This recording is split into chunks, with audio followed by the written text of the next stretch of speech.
All right. Fire them up.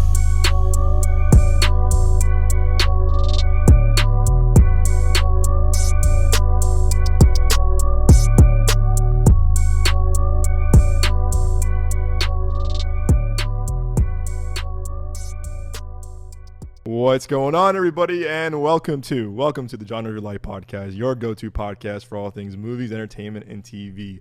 Episode number 85, and the podcast that will not be doing the long walk, but we'll happily support you if you do. Hell yeah. Just putting it out there. Handing out water bottles and everything. Water bottles, some words of confidence with some signs, hey, we'll cheer from you from afar. That's all we're going to say. I am one of your hosts, Doug Jones. With me as always are my amazing co-hosts and two of the best people in the world. First up, we have the incredible, amazing, wonderful Mr. Nick Johnson. What's going on, Nick? What's up? How's everybody doing? Doing all right, man. Long time no see. Yes, sir. It's been a minute. Been a couple hours. And last but not least, it's the amazing, wonderful, incredible. It is Mr. Moses Law. What's going on, Moses? Hey, what's going on, guys? I'm happy to be here and, ready to talk about movies, Hell yeah. Guys, we're in the fall movie season. We made it.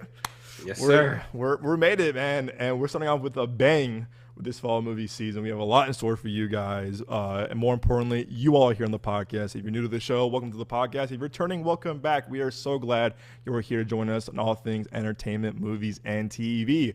You can find this show on your favorite podcast platform, whether it's Spotify, Apple Podcasts, Amazon Music, YouTube Music, or your favorite podcast platform of choice. Also have our full video show on our YouTube page, youtube.com/Midway Avenue Productions. Whether you're on Spotify, Apple, Amazon, YouTube, subscribe, rate, follow the show, leave us a comment and review. We want to hear from you guys. Your feedback and input truly means the world to us. This is a community. This is a very safe space for all things, people who love movies and TV or in between. Don't be shy.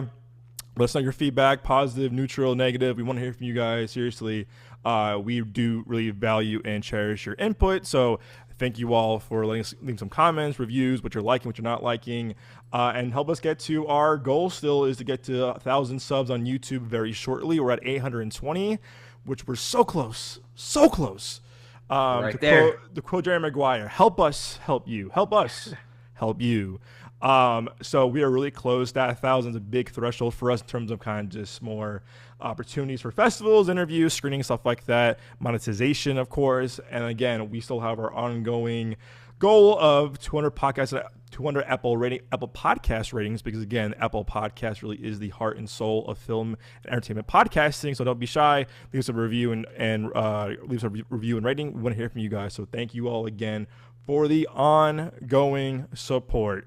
Like I said, everybody, we have a lot in store for you as we kick off the fall movie season this year.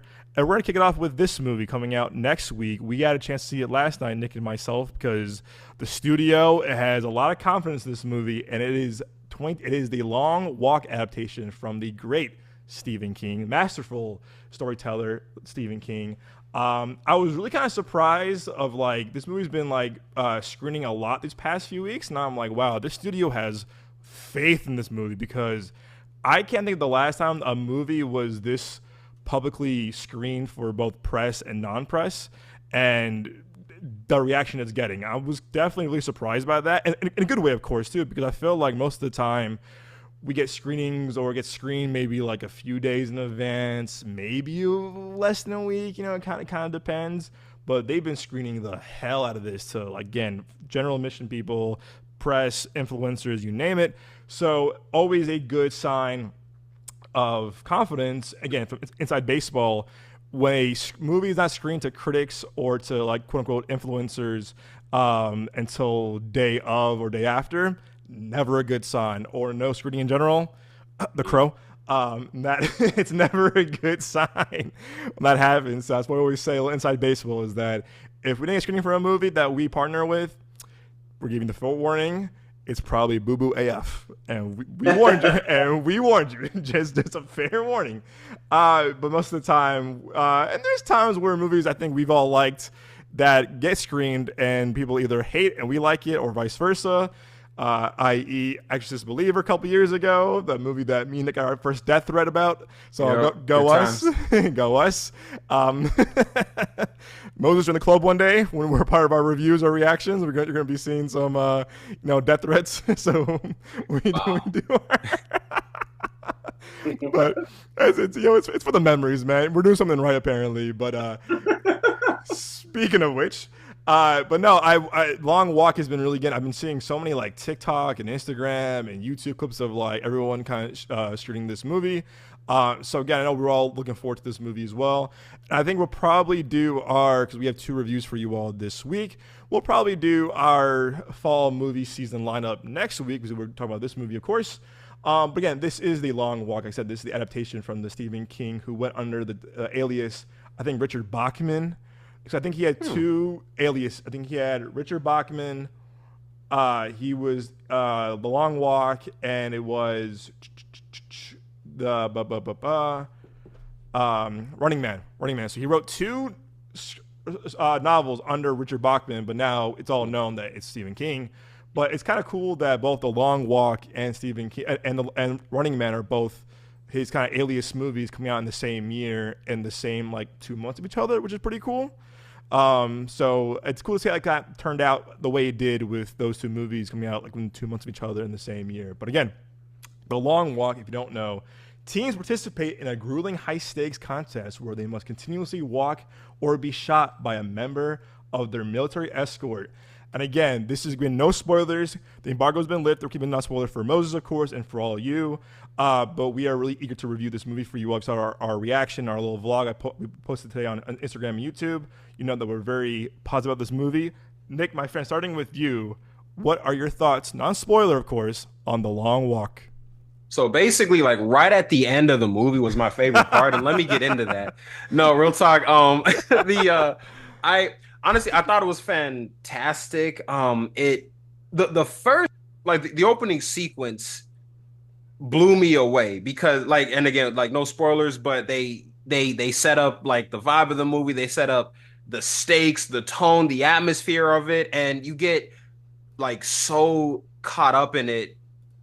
You just get lost in it, and then like something happens, and then it's like boom, the title card, and then when the title card drops, it's kind of like, oh shit, I didn't, you know what I mean? Like you just the movie just it just pulls you in, and in a way where I don't know that I've necessarily experienced it like this, and you know, going into it, I expected it to be good, or at the very least entertaining, and it was those things, but it was also it was heartbreaking, brutal. It was a little bit gruesome at sometimes, but all of those aspects like serve the story very well. The cast was perfect. Mark Hamill, David Johnson, Cooper Hoffman. Those are the 3 standouts to me. They all killed it. Like they just, again, like they pull you in. Like you get really invested with not just those 3 characters. Well, okay, yeah, not just those 3 characters, but like also with every other character that you see here. Like there's some characters that are kind of off screen, but dude, like you just get so caught up in everybody's story, and like when you see like how each of their like narratives play out, it's just like, oh man, chef's kiss. It's a cinematic chef's kiss. I thought this movie was fantastic. Golly, and it's just like it's heartbreaking, but I didn't, just like for me personally, I didn't feel like it was necessarily like a horror movie. I know it's in that category, and I know it's Stephen King, but it felt more like a psychological. Okay, it felt like a psychological horror, yeah, because like it is very psychological because you're trying to see like how long can anybody like make it in this long walk, and just. Man, you see like how people break, you see like why they break, you see like just different types of shit kind of going on. But it was phenomenal. I loved it. Out of 10, what would you give it? 10? Dang, you know what?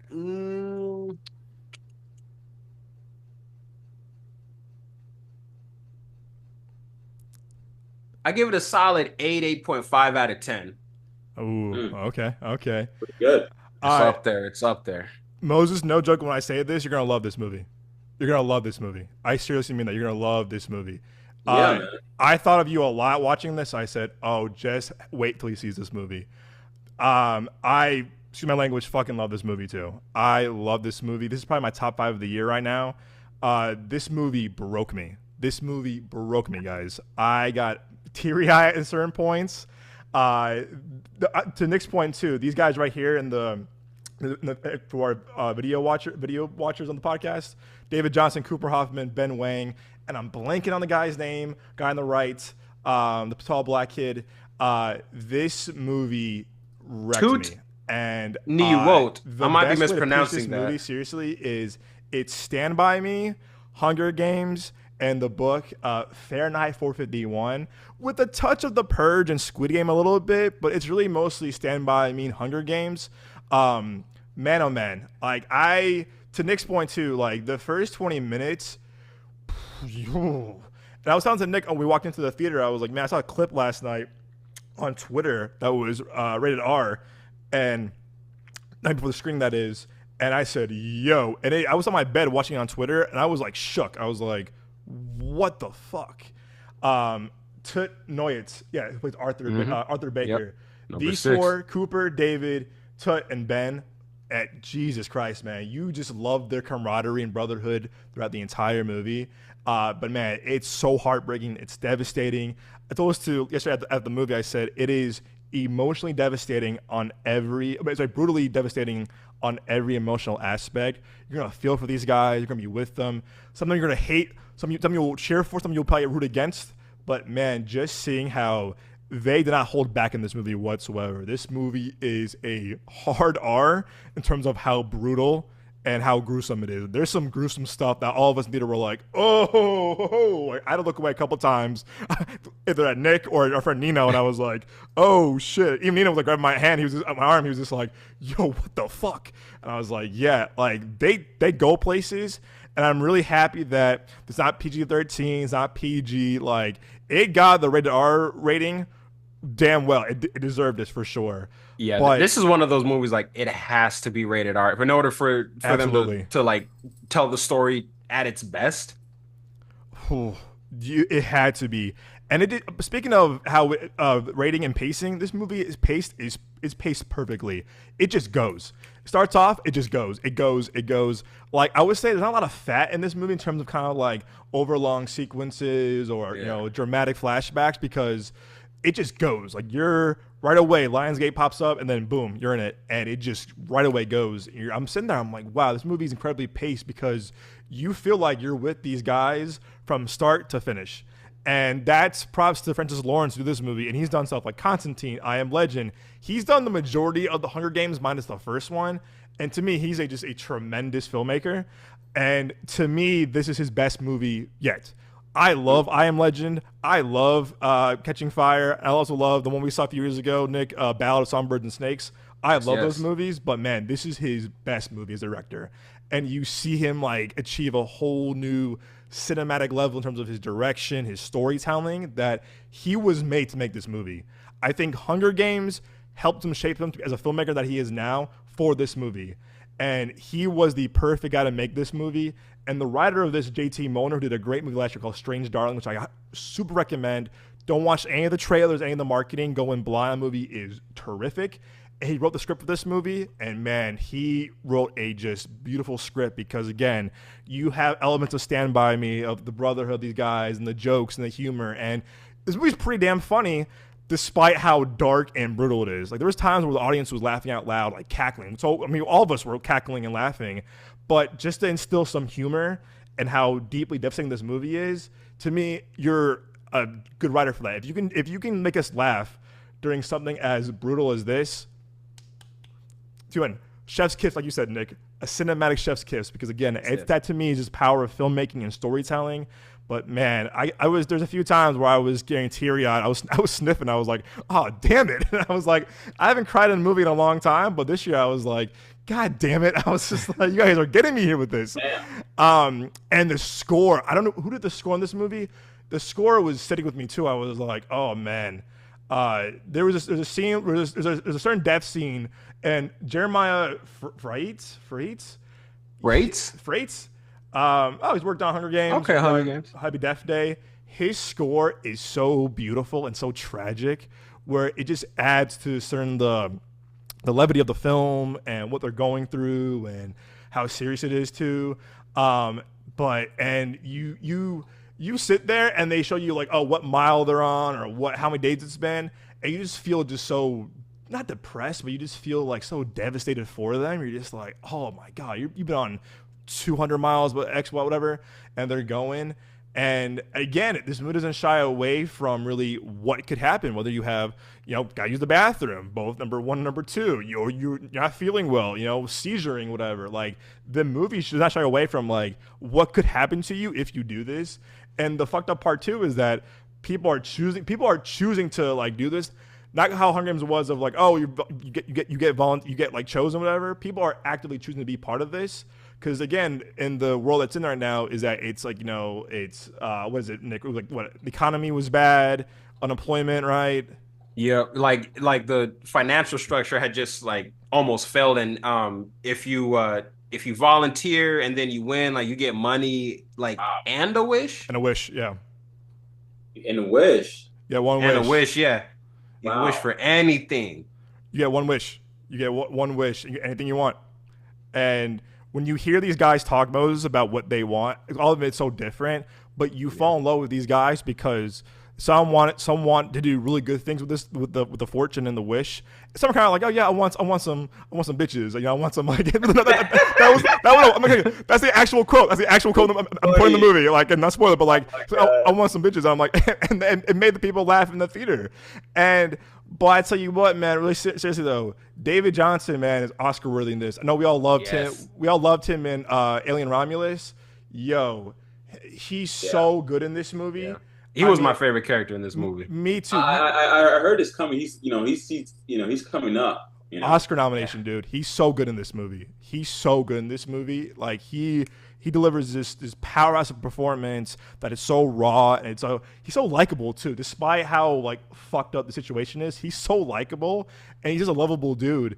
And honestly, him and Cooper Hoffman had this beautiful brotherhood where you rooting at their friendship. Like you believe that they're friends. You believe the brotherhood and friendship like right away. You don't like, oh, does it feel forced? Does it feel like, no? It feels like they're actually bonded over this. And it's just this movie's so tragic. But again, it just shows how the brotherhood of these guys going through it. And some of them are like, oh, you versus me. But like when you see guys are kind of like pairing together, that hey, one of us has to win. I'm still gonna root for you. You're gonna root for me. I got you. You're falling down. I'll pick you up. Whatever. And it's just so again because you want to see all of them win, but they can't.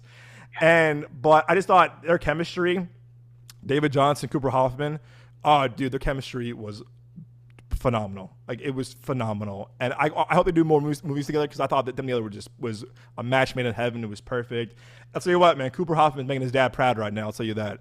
Like I mean, I saw elements of his dad a little bit and some of his performance a bit, but like he's making his dad proud, making a name for himself, and just delivering just from the Saturday Night the SNL movie we watched last year to Licorice Pizza.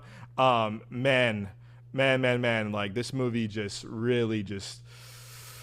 Oh, Nick, man. I remember, like, on the drive home yesterday, I was just like, man, like, even this morning, too, I woke up, I'm just like, this movie's been sticking with me. Still on your mind, huh? Still on my mind, bro. Like, I kept thinking about it, and I was, like, tweeting about it and sharing our stuff on social media. I was just like, y'all have to see this movie because, it was just, oh, man, it's devastatingly beautiful. Also, to your point, too, Mark Hamill, great. Mark Hamill gets some love. Mark Hamill's so good in this. He plays just a ruthless scumbag so well. Like, yeah, but it's like he was like having fun with it, and even like the character I think was having fun with it overall because like you never really caught him like in like a bad mood or whatever. Like even if like someone was like insulting him, he's like hell yeah, keep up that attitude or whatever. But no, Mark Hamill did his thing, and it's like it was kind of weird for me like watching Mark Hamill because aside from the Star Wars films, I don't really see him in live action like all that much. I typically like I think of him either as like Luke Skywalker or as the Joker. Yeah, you feel me? So like, he is kind of unrecognizable here. So like it does help a little bit, but no, Mark Hamill did his thing with this one. Dude, he's ruthless in this. And again, to your point too, it's like I don't see Luke Skywalker. I see this like scumbag major who's just a villainous asshole. And you're sitting there, you're just like, fuck. And Yeah, boof, man. He's terrifying. And also, shout out to, it's not a huge role, but I thought Judy Greer did a good job too. She plays Cooper Hoffman's. She plays his mom, and they have a really beautiful scene. They have two beautiful scenes together that really kind of got to me, where I was just like, oh man. And this is where I thought David Johnson and his chemistry, because there's a scene with like when he sees his mom. It's in the trailer too, and you just like he please to pull him away. You're just like, fuck off, dude. Like this is killing me. Like I was like, oh man. So I haven't been really this like emotionally like I guess broken in the movie. Like I would say maybe a film called Good Boy that I won't. It's by called Good Boy.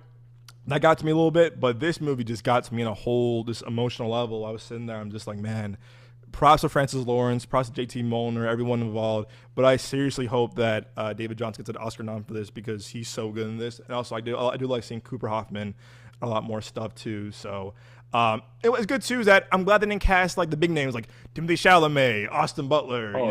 Like they didn't cast like those kind of guys, or like just like kind of typical like the Will Poulter too. Like it's like, okay, yeah, we as film fans know who Cooper Hoffman is, and David Johnson is from Alien Romulus, but for the most part, this movie's gonna be an intro to so many new movie fans and audiences that don't know those guys from previous movies too. So I thought the casting this was great too. Real quick before I end this part of our episode, this review part of the episode, Roy Lee produced this movie. Roy Lee is a great producer. I was telling Nick on the way home yesterday too. This guy has been producing some heat the past couple of years, and I mean some like movies that just been great. I mean his resume is over the place in the best possible way. Where is he? Roy Lee. He's produced stuff like Barbarian, the It movies, Weapons this year, Strange Darling. Again, I love that movie. How to Train Your Dragon, Minecraft, My Beloved Companion movie I just still love to this very moment. Godzilla vs. Kong. Woman of the Hour, Night with the Devil, again, don't worry, darling. Doctor Sleep, like again, this guy has Rings. Man, come on, brother. Come on, but still, like old Lego movie. Like he's produced some amazing stuff, and I feel like he needs to get his flowers as a producer, because he's produced some like just the past 2 years alone. Barbarian, Woman of the Hour, Land of the Devil, Strange Darling, Minecraft, Godzilla, Barbarian, Companion, like Weapons, like this movie. It's like, dude, you're on fire. Like you find some great talent in your writers and scripts. Also, you should hire all three of us. Shameless plug. But no, I'm just really admired by him as a producer, as a kind of how he finds talent in terms of writing and directing. And I think him pairing JT Molnar as a writer to Francis Lawrence as a filmmaker was a match made in heaven. Sorry, Until Dawn. I'll forgive you for that movie. Okay, you made 3 of my favorite movies the past couple of years. I'll forgive you for Until Dawn, that whack ass movie. But seriously though, if you're a fan of like dystopian movies, Hunger Games, Stephen King adaptations, you do not want to miss this movie. I really hope this one does pretty well next week. It's going up against Downton Abbey. But the reviews of this are so good. That's why I want to put out our review early, so people can have be prepared to see this movie a week in advance. Please watch The Long Walk. It's tremendous. I'm giving this a solid 9 out of 10. I have a few nitpicks of like sound editing and mixing. I couldn't hear sometimes when people was kind of like the voices, so that's more of nitpick thing. But as a movie overall, this is a solid 9 out of 10. Like I said, it's my top 5 right now. Behind Sinners and Weapons and Companion, and I think it's also my 4th one. Oh, F1 too. But still, like this is definitely my top 10 of the year for sure, I believe. I love this movie, and I want to watch it again, but like I'm not emotionally ready yet to watch it again so soon. Like even with the Regal Pass Moses, I'm like I want to see it again next week, but I'm just like I'm not emotionally like ready again to go through that again. But holy shit, man, this is a great movie. 9 out of 10 for me. Please go see this movie, guy. Everybody, again, it's a tough watch. It's a tough watch. Don't get me wrong, but it's so well made, and the performances are just outstanding. So yeah, I fucking love this movie. Oh man. Speaking of Weapons, though, I saw your Letterboxd rating, Moses. Real quick. Yeah, talk about that. I'm curious too. Yeah. Wait, what about my rating? Yeah. Yes. Uh, I mean, what? I forget what did I give it. What did I give it? I think about a three and a half out of five. 3.5 out of 5. Okay. Well, I mean, I don't know, man. I guess it shook me. Like there was some moments that I had a few jump scares and everything like that, but for some reason I don't know. I don't know. I wasn't emotionally like attached to like some scenes and everything, Right. you know. And I felt like it was slow in some moments, Okay. keep going back and forth in terms of the characters, and everything. And I feel like we didn't exactly need to like get every single perspective in the story. That's Okay. just well, I mean, I enjoyed the movie. I enjoyed it, but I think that's probably the reason why I gave it a 3. Now remembering is because all of these perspectives, and I'm like, we don't need to follow all these perspectives. It's like we can see his perspective from this other point Right. of view, from this other character. What they're doing, and that's pretty much it. But I don't know, and I feel like if we didn't exactly, see all this perspective, I feel like you kind of wasted potential a little bit for I guess like shock value, you Interesting. know, Okay. and everything. So for us to be like, wait, what? Like what happened to him? And then you realize like, oh, okay, this happened because of blah blah blah blah blah. So so yeah, I mean that's a little bit of my reason for giving it a 3.5. That's still pretty good. Even though I gave Caught Stealing a 4, and whatever. All films subjective. Come on now. Yeah, yeah, Um, yeah, yeah. I kind of want to keep it non-spoiler because I want to see this movie before it leaves theaters. Um, but keeping this kind of vague, who did you like the most? Like the story, like the chapter, the most? Mm. I really like whatchamacallit. Give me like 2 seconds here. Um, I really enjoyed Josh Brolin, because I mean in terms of like me being able to like follow like the story from his point of view of him basically finding out all the clues. But I really also enjoyed that dude. What's his name? Austin. I think Oh, the The druggie, crackhead? the crackhead. he Yeah. was, No, that dude I was think hilarious. all the comedic relief was through him, and he had everything down pat when it comes down to like his delivery. I thought he was great, and in my theater everybody was laughing whenever he was Yeah. on screen, and yeah, I think those are the two that I really really enjoyed, in terms of like performances in film. So yeah. Did you laugh at? I've seen it 3 times now, and it's the biggest laugh when Josh Brolin wakes up from that dream thing. And he goes, "What the fuck?" Oh yeah, yeah. I laughed. Yeah, I literally felt what he felt during that moment. I was like, what the hell is this, man? Yeah.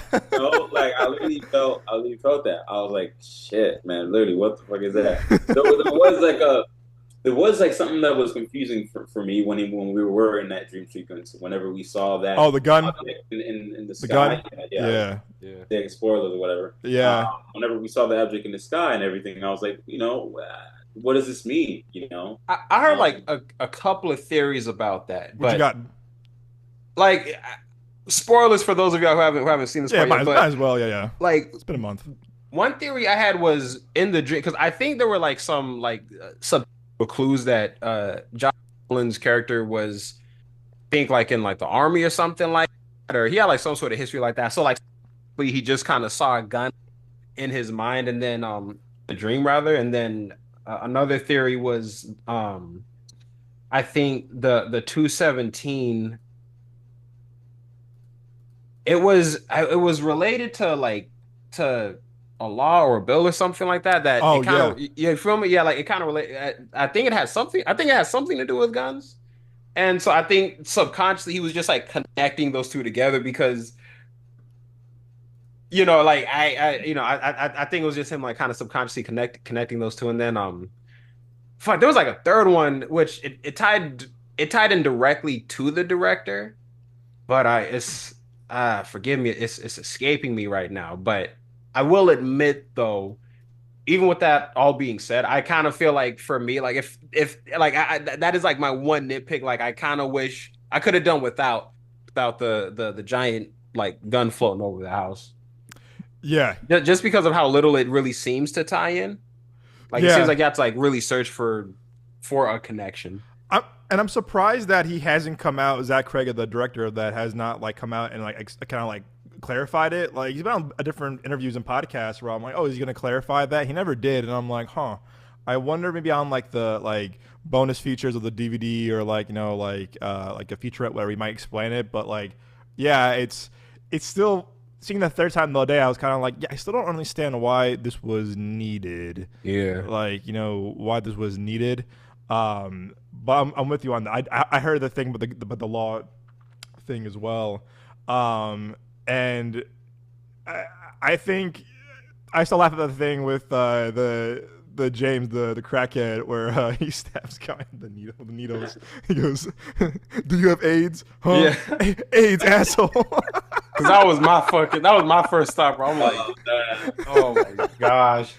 I was like, oh my God. absolute worst nightmare. At least like top 5.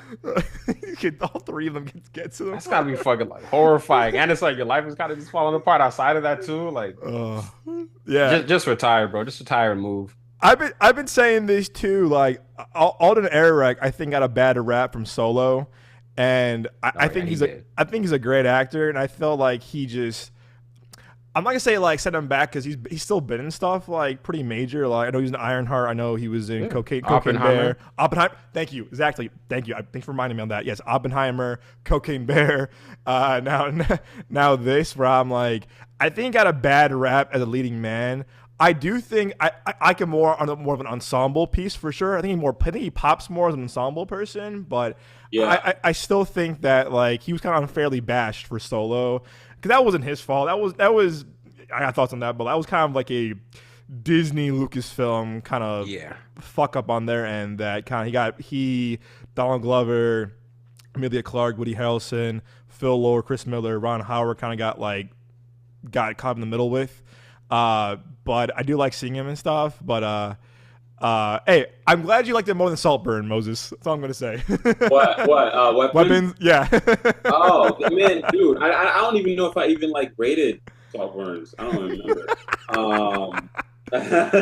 I mean, nah, man, it's yeah. I mean, I enjoyed it for like the jump scares and everything like that for some of the comedic reliefs, but it was like like a pretty well. Like told like horror like film, like you guys know me, I like I'm into like thriller, like like horror, I guess, like literally, like I remember there's a moment even when I was watching the film, I literally screamed out like, "What the fuck?" like out loud, just, like laughing, during the movie. But yeah, it was a good movie, man. I definitely enjoyed it overall. What would you give it out of 5? What would you give it out of 5? I think you had a 3. I mean, I already did. I gave it a 3. I know. I was testing you. I was trying to see if you were paying attention. You got son. I was like, you can't do that to me, man. Now, can you imagine? Like, what would you give it out of 5? He's like, probably like a 4 out of 5. I think that would be insane, bro. A D. Give it a D. Favorite movie, probably give it like F plus. I think it was solid. On a good day, on a good day. Oh man. I was telling the question. I know this is kind of. Go to do you guys watch any of your any movie from your like watch list? On Letterboxd? I try to. I'll be honest with you. I try to. I end up watching the same stuff over and over again for some reason. Like, I feel like for every one movie I watch, I watch like 10 rewatches for some reason. I'm just like, what's wrong with me? We pay for all these streaming services. It's familiar. It feels like home. That's why we keep going back to it. It does. Yeah. Yeah. And I think I caught myself, with my shit going on last year with my life. I was kind of like in this place where I was like, I'm gonna rewatch, things that make me happy, like the Ocean's trilogy, like Days of Confused. Like I feel like I was like when I feel like when I have like a feeling overwhelmed or kind of like down in the dumps, I tend to rely on like familiar stuff. Like, oh yeah, I haven't watched this movie in a I feel while. that. Yeah, yeah. You know what I'm saying? I do the same thing with like TV shows too as well. It's kind of go back to like old things that makes me feel comfortable. Yeah. You know. And sometimes I even watch shows that I've seen like way too many times that makes me not have to think about it too much. You know, and just kind of hit play and it just plays and I hear what's going on. You know. Yeah. And yeah. So I get that. Yeah. No, I definitely. How about you? Do you try to go through your watch list as often? Dude, I have not, bro. I don't even know when the last time I actually watched the movie. It's just piling up, huh? Is it? I'm realizing it now. I'm just like, wow, it is piling up. I remember trying to watch. I tried to watch that movie with Natalie Portman. Jane Got a Gun, but I couldn't. I think I remember. I didn't exactly finish it, or did I finish it? I don't remember. And that was in my watch list, but it's still in my watch list because I haven't finished it. Oh, it's Gavin O'Connor. I didn't know he did that. Really? I'm gonna have to check that out. It's our boy. Yeah, it looks really cool, man. It looks really cool. When I like the very first like 10 minutes and everything like that, it's pretty interesting, you know. And yeah, it's really nice. It's well shot. So it was well. So. It's on Tubi, so it's for free. Oh hell yeah! For free. Yeah, I'm looking right now on my letterbox too. I'm trying to think. Oh, shame on me, man. I scroll. Jesus. Oh brother. What's the last thing I watched? That. Oh no. I mean, I'm not. I'm scrolling. Oh brother. Oh yeah, the last thing I watched on my watch list, geez, was end of June. It was Notting Hill. Oh wow! So yikes. Well, yeah. We have a film. Some guy in the comments probably like, "You're a film podcast, fucking idiot." I don't even watch movies. I watch movies. Yeah, you watch a lot of movies, man. How dare you? It's just like, you know, it's like you keep a lot of watch lists in like different areas too as well. You know, it's not just like on Letterboxd. You keep it like IMDb and things like that. Yep. So yeah, you keep it also on like the streaming services too as well, on like watch lists. Yeah. You know, so like you tend to go there and tend to double check. Okay, what movie have I not seen on this streaming platform? You know, that I've been waiting to basically watch. That's on my watch list and things like that. So yeah. And honestly, too, that's why I stopped buying Blu-rays, because I felt like I was buying so much stuff that I haven't watched. Where I was just like, I can't. I'm just wasting money at this point. So I have like a bunch of like Blu-rays that I got when we were in college to like up until maybe last year that I'm just like, I'm gonna watch this one day. Still in the plastic. Still in the plastic. Hey, really? Wow. Yeah, I know, and I'm like, geez, like I mostly buy like collectible stuff, like the Sinner Steelbook I wanted because it was a hard get. Like I did pre-order like Superman and Weapons because it was really high in demand stuff. Yeah. So I tend to buy like collectible like versions of movies, like the Sinner Steelbook, the Tron Legacy one's coming out next week that I want to get, but it's hard to get. So I tend to like when I buy movies now, I buy like things that I absolutely love that I'll rewatch. Yeah. I'll maybe show my kids one day, or just like have people over at the crib and kind of like, hey, let's put on this movie, whatever, whatever. I'll put it on. So, but I do have things that I have from like college and like now I'm like, yeah, I bought this movie and watch it later. Still on it's probably on getting dust right now on my shelf. You're like, it's still in the fucking bag, bro. It's still in the bag, man. Crazy. It's a collector's item. You know, like. So yeah, one day. I definitely like. I feel like I added a bunch of things on on Prime Video the other day. I'm on all these movies, and I started watching all the Harry Potters again. I'm like, I'll do it eventually. I was like, I got time. I got time later. I'll watch this later. Or I don't know about you guys. I'm so bad at this. Where like, say it's like 8 p.m., 9 p.m. I'm gonna put on a new movie, whatever. Put it on, whatever. And I fall asleep the first hour. Like I am notoriously bad. Be like, yeah, I'm gonna put on this movie I haven't seen before. I can't wait to watch it. Half hour in, snoring. I'm like, yeah. So, I'm guilty of that as well. But yeah, you know what? This is why we have Letterboxd and we have IMDb for a reason. We can track this. All right. So speaking of movies that we have all seen now together, a movie that did not do well, unfortunately, at the box office this past weekend, underperformed. I think came in third place. It came behind Weapons, and I think came behind the Jaws was it 50th anniversary re-release. Not a good sign, but a movie that I think we're all really positive on, and that is Darren Aronofsky's Caught Stealing. Let me pull this up real quick. Where is this? Here we go. And I'm gonna let Moses actually after I read the synopsis, based on a book. Caught Stealing, and that's from the book called Caught Stealing. When his punk rock neighbor asks him to take care of his cat for a few days, New York City bartender Hank Thompson suddenly finds himself caught in the middle of a motley crew of threatening gangsters who all want a piece of him. All right, Moses, you saw it first. I'm gonna let you go first. What did you think of Caught Stealing? I thought it was great, man. It's I want to double check. We can do spoiler, right? Or is it spoiler or non-spoiler? I just want to. How about we do non-spoilers in the front and then spoilers in the back? So sorry, non-spoiler thoughts okay, first. Yeah. I'm with it. Yeah. Yeah. No, I'm cool with whatever. I just wanted to make sure that I didn't say. Oh, you're good. Oh, thanks for asking. Might spoil the movie. But I thought it was great. I mean, I think I said a little bit of my review last time, but I definitely enjoyed it, man. I thought it was intense. It felt like an early 2000s, like thriller, indie, like film a little bit, yeah. It belongs in the 90s or even the early 2000s, and you kind of felt that vibe, you kind of felt that adrenaline when you watch the movie, and when you're watching it and you realize what happens, you kind of think for a moment, like, man, okay, like I have no idea what's gonna happen next. Yeah. Not just in terms of like story, but also in terms of like characters, too, as well. What's gonna happen with these people? It's like anybody here can go down or whatever it is. Anything can happen. And you watch it and you're like, wow, okay, I did not expect that at all. And that's one of the things that, made me do the little chair thing. I think it was like 10 minutes in and I did the little the lean in? The leaning in into the chair.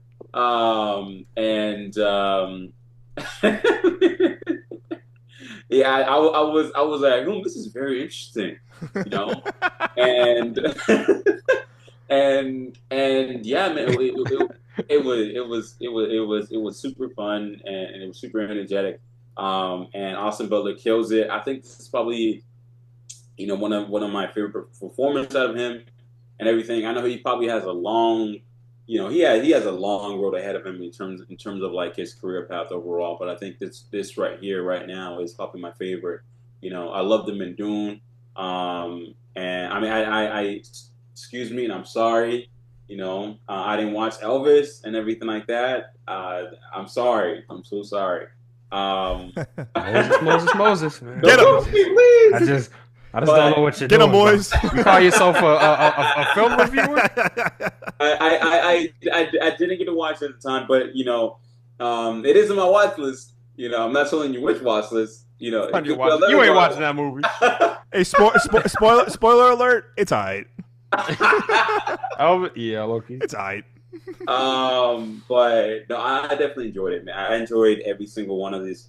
Yeah, I enjoyed every single one of the performances from like every single character in this film. Austin Butler, I mean, as well as Regina King too as well. I mean, she surprised me. I mean, you two watch the movie and you're like, wait, they have Regina King, doing this in the movie? Yeah. Yeah. She's so good. She's so good. Yeah, she was great. She was great, and you're rooting for her because she's rooting for Austin Butler, and then like things happen, and you're like, wow, like that really happened in the movie, and as well as forgetting her name, Zoë Kravitz. Yeah, Zoë Kravitz. I wish. I wish. I'm trying to think about something to say just to make sure I don't spoil the movie. Yeah. I thought she did a great job, and and I wish that there was more for her to do in the film, you know, and everything. That's the one thing I wished, is that she had other things to do in the movie, you know. Yeah. And I know that we were following, you know, Austin Butler, you know, throughout the movie and everything like that because it was from like his perspective and all of this. But it would have been nice to kind of like see like a little bit of like her story. Not exactly her story, but like I don't know, like her reasoning to be in this bubble Right. in this circle with you know with Austin, you know, his character and everything. And I thought it was shot well. You know, I know that you know Darren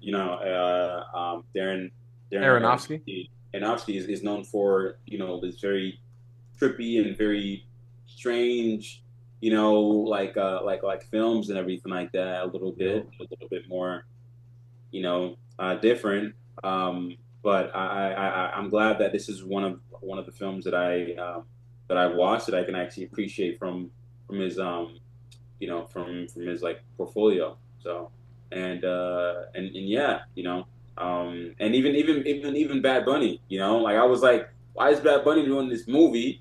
You know, like can he act? And then I watched the movie and I'm like, oh, this guy can act, you know. He's gotten better. He's gotten better. Yeah, He's gotten better. yeah. And yeah, he you know he did a great job. And as well as you know like Matt Smith, you know, from the world of you know House of Dragons and everything like that. Matt Smith, a fucking dickhead in this movie. Yeah, he's great though. He's great. You know, he kills it. You know, you know it's funny because it's like, you know, he didn't even need the mohawk. You know, to Right. like, but I'm pretty sure that he probably was like, "Can I get a mohawk or something?" 100%. Director, and the director was like, "Fuck it, you can have a mohawk." You know, and yeah, man, it was great. It was great. I hope we go and watch this movie because it really is enjoyable. It really is fun. It's super energetic. You know, if you love like a really cool thriller, like you know, like vibe and mood that it's very much like that, like, as if it's set in the '90s or whatever. This is a good film, you know, to check out. I feel like, yeah. Yeah, it's funny. We were telling our friends last night, our friends Nino and Isaac, they haven't seen it yet, and me and Nick were both like, "Go see it, go see it," because they had posted all over for it yesterday at the Harkins we were at, with the huge cutout and the poster in the front. I was like, "Guys, you gotta see this movie. You gotta see this movie. You gotta see this movie." So I think hopefully they go see it too. But all right, Nick, you know I saw it on Sunday, my man. What'd you think? I loved it. Thing that I liked the most about it was just obviously it was Austin Butler's his journey, but just like how he inadvertently just gets thrown into this like crazy fucking like underground criminal world, and just I loved seeing the shit just spiral, just continue to spiral like more and more out of control, and like just it's kind of like just this guy in a situation like, bro, I do not want to be here. Like this has like nothing to do with me, but I feel like I'm kind of I'm taking on like all of the consequences of some shit that I'm not even involved in. And you know, just seeing his arc through that, that was really fun. Like all the twists and turns and everything. That was really cool.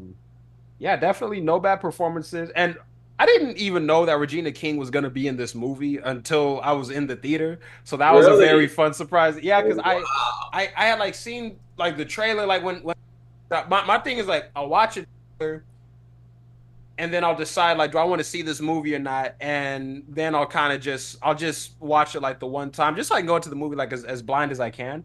But no, I fucking loved it. And you know, it was definitely there were definitely some heartwarming like aspects to it, which just it tugged on my heartstrings a little bit. And I'll get more into that once we get into the spoilers. But no, Darren Aronofsky, like he killed this movie. I was a little bit hesitant about this movie, just ironically, kind of because it's Darren Aronofsky. And what I mean by that is, Moses, you touched on it earlier. Like he's kind of known for doing like out there trippy films, The Fountain, Mother, Black Swan. So whenever I hear Darren Aronofsky attached to a movie, like that's what I want to see.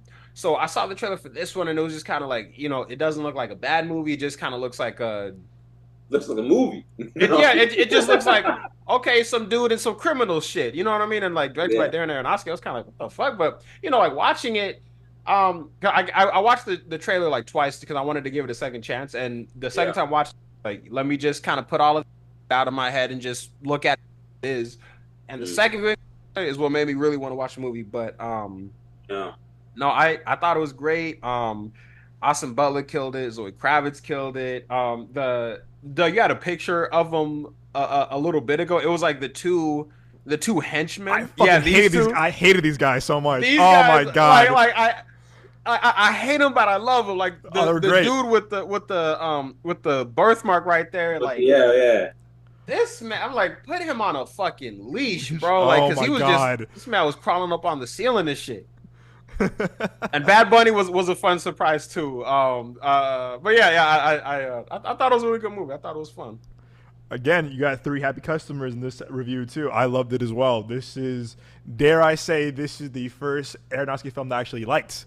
I've not been a fan of his movies really. Again, this is where you and I differ, Nick. Where I'm like, I appreciate for what he's going for in terms of kind of just like ambiguous and ambitious. Granted, I haven't seen The Fountain yet, which we talked about the other day on Sunday. Yeah. Fountain and The Whale. I haven't seen those two. But I've seen Mother, I've seen Black Swan, I've seen Requiem, I've seen The Wrestler, I've seen Noah.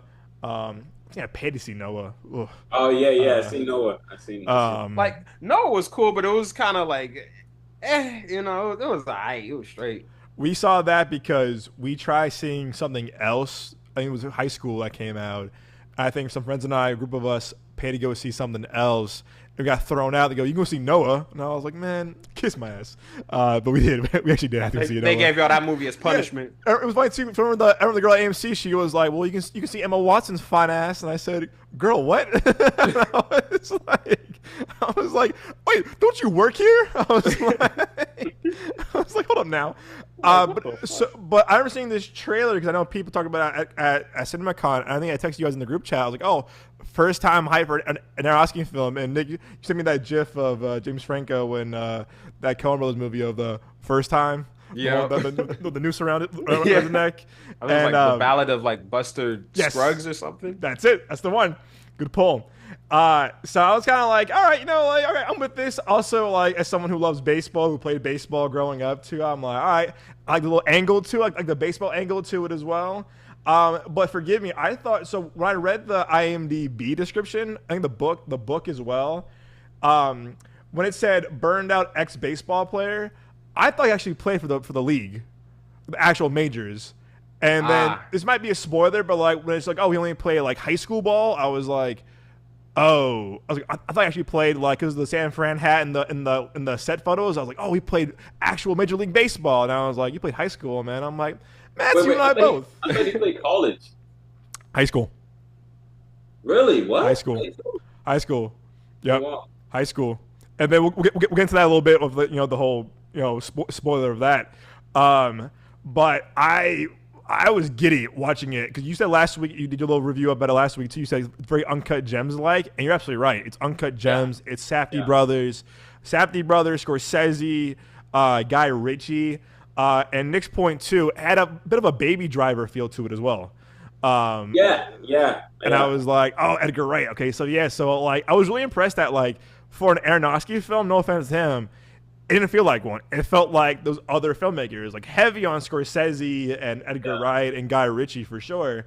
But it had like the Uncut Gems, good time kind of feel to it. I was like, oh, wow, I like what he's going for this. Because again, to your point, Moses, it's a movie that I think that would have killed in the 90s or killed in the 2000s. Like, I feel like if we saw this film like in high school, I would have been like my favorite movie I ever saw in my life. Like, oh my God, this movie like changed my life. Like, but I think we've seen films like this so much now where I'm like, oh, I still appreciate it for what it was, but like it didn't move the pendulum of like a Sinners or like a Barbarian or a Companion where I was like, oh my gosh, or whatever.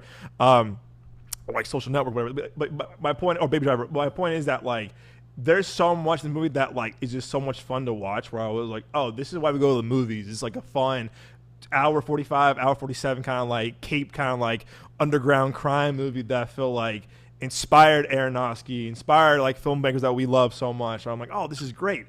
I'm with you too, Mo. I think this is for sure Austin Butler's best performance. I was a little worried at first after Elvis because he's doing that stupid Elvis voice. But I was like, bro, give it a rest already. He was man. doing that voice for a minute too, bro. For a while, bro. And I'm like, okay, man, we fucking get it, man. Congratulations, man. You played Elvis. We get it. Because I feel like I think you know it's crazy. I think probably one of the reasons was because like I feel like he just wanted to keep his voice like low for some reason, not that like Elvis itself. Because I thought it was like he was doing like method acting or something for Elvis, and just kind of got like too deep in it and was like he was like having trouble like pulling himself out. No, probably that. You know, but he was in that movie. What was that? Black Rider? Was it Black Riders? Yep. Yeah, Black Riders. I enjoyed that movie too. I enjoyed that, but I love great movie performance on here. You know, it's definitely more. You know, and I just like it better. You know, that's the truth. I'm with you. Yeah. I'm with you on that. I thought that for a while I was giving his best performance in Dune because I was like, whoa, he played a great villain in Dune. Well, he played a little too well. Where I was like, oh, hold him now. But I thought he surprised me in Dune too because I was like, whoa. So hold on now. I was like, whoa. And again, he's also he was a scrawny the Manson kid from Once Upon a Time in Hollywood. Like That's he's always right. And look at him now. Like he's really made a name for himself from that movie. Yeah, and it's like of course, man. Good for him. But I'm with you, man. This is his best performance by far. And he owns this role, man. Also, he's jacked in this movie. This motherfucker is built. Like I was like, damn. Ain't gonna lie. But I just thought like he commanded the screen. He was so good in this. You're rooting for the guy because again, he's not a bad dude. He happens to be around bad people. And that's kind of like the point of the movie where the next point too is that like, oh, it's spiraling out. And I feel like to your point, Nick, that like that's kind of a lot of things of an Aronofsky film is that things spiral out of control pretty quickly or pretty, efficiently, I would say. But man, he's so good in this. Zoë Kravitz is good in this as well. And she's fine as hell in this movie. She is gorgeous. She is just stunning. And I thought they had great chemistry. And you know what, too? I loved watching him and Vincent D'Onofrio and Liev Schreiber, man. Like, oh, yeah. they were so funny because I'm like, oh, this is so Guy Ritchie here, right? This is like Snatch. This is like kind of like those characters from Snatch that, the Brad Pitt, he played here in Snatch with the Irish kind of like, weird accent, whatever. But, man, everyone brought their A game. I mean, again, Bad Bunny surprised me.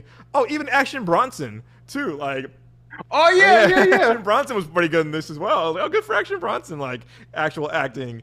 But I do love how they use New York as a character too. Like, if you were a New Yorker in this time period, you would love this movie. Like, if you're a New Yorker in general, like it pays homage to like the New York, movies and kind of like New York as a city or whatever. It uses the city as kind of its own character, kind of the backdrop, kind of this like dangerous playground in a way. Yeah. I like how rugged it looks. How rugged. Exactly. Yeah, kind of like not like dirty, but kind of like tough. Like it was rough. a little tough. Yeah, kind of rough around tough, the edges. You know what I mean? I mean, I like when stories or films, lets us see like the toughness of a location. Yeah. Everything. It makes things interesting for me. I mean, as a filmmaker, I like my locations to feel rugged and things like that. So because they had some nasty you ass want it to apartments. feel real. Yeah, they had some nasty ass apartments too. Like I was like, what the hell? Just the scenes in there, like I was like, oh, I can smell it from here. yeah. Wait, are we in a 4DX theater? Hold up now. I'm like, y'all got some Febreze or some Lysol up in here or what? There's that one scene in the bathroom. I was like, ugh. I was like, but you live here? I was like, hey man, hey, we should not judge. You're right. Febreze, though. Judge, I just acknowledge. Yeah, just get some Febreze, or something, please. But no, I had a great time watching this movie. Like I said, it's also my top 10 of the year. Like, it's weird too. I feel like I've been seeing so many great films like on the later half of the year too, where I'm just like, I gotta slow down because I feel like I'm running out of room now in my top 10 where I'm like, hey, slow down, slow down, slow down. Like, there's more films. We got Running Man. We got, him in a few weeks. We got Wicked Part 2 where I'm just like, man, this is like just, again, a phenomenal year for film, but I'm just kind of like, I'm nervous for the first time in my top 10 because I'm like, I love all these movies, man. I'm just like, well, shit. No, I'm excited to see my top 10, once the year ends, because I know it's going to be good, I know it's gonna be better than Nick's. No. Ooh, got him. I don't know about that. I don't know about that play. You better watch your mouth. You know it won't be in there. Fantastic Four. You're damn right. Talking all that shit, Moses. Man, that's crazy. This is the first time I ever, heard like Nick, bad talk Marvel movie. I don't know. Yeah. It wasn't a bad movie. It just wasn't a really good movie. It was straight. It was fun. I had a good time with it. I did not have a fantastic time with it. I tease. I jest. It was good though. Circling back on Regina King real quick to do our spoiler thing. Regina King played a great New Yorker. Like she played like a Scorsese-esque New Yorker for sure. I was like, oh yeah, like I can see where she's going with this character, her direction a little bit. It was very like mean streets, kind of Goodfellas-esque kind of character. I was like, oh yeah, Regina King means business in this, and she's a good actor too. I just yeah, she's good. She was great. She's a great actor overall in the film, and the dialogue between her and Austin, so good. With the whole little play banter that they do in terms of when she's like I don't know what she says, but when are you fucking with me? Are you fucking with me? Yeah, a little bit. Yeah. That little banter and everything was like, wow, this is some good in terms of interaction and also just chemistry between the characters and everything like that was very, very fun. And I'm glad that the writing felt that way, felt fun, and everything. And yeah, I can tell, I'm starting to I'm not saying I'm I know everything or whatever, but it's like you get to know some scenes where a writer kind of had a really, really good time. Yeah. Writing a certain scene, and I feel like that was probably one of them for sure. So. Do you know what I love too? Is that the guy who wrote the book wrote the movie too. Wow, I love that, and I feel like I know Gillian Flynn who wrote Gone Girl wrote the script as well for Gone Girl. I feel like we should be doing that more because I feel like we should be doing that more. I feel like we should. No, I think that's true. I think that's 100% true. I totally agree with you.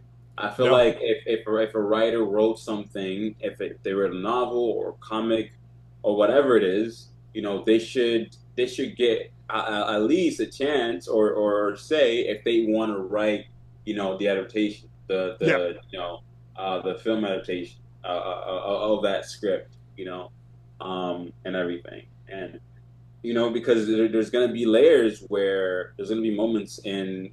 Or layers that a writer that didn't exactly write a certain novel or whatever misses that the writer that did write it would be able to basically throw in there, and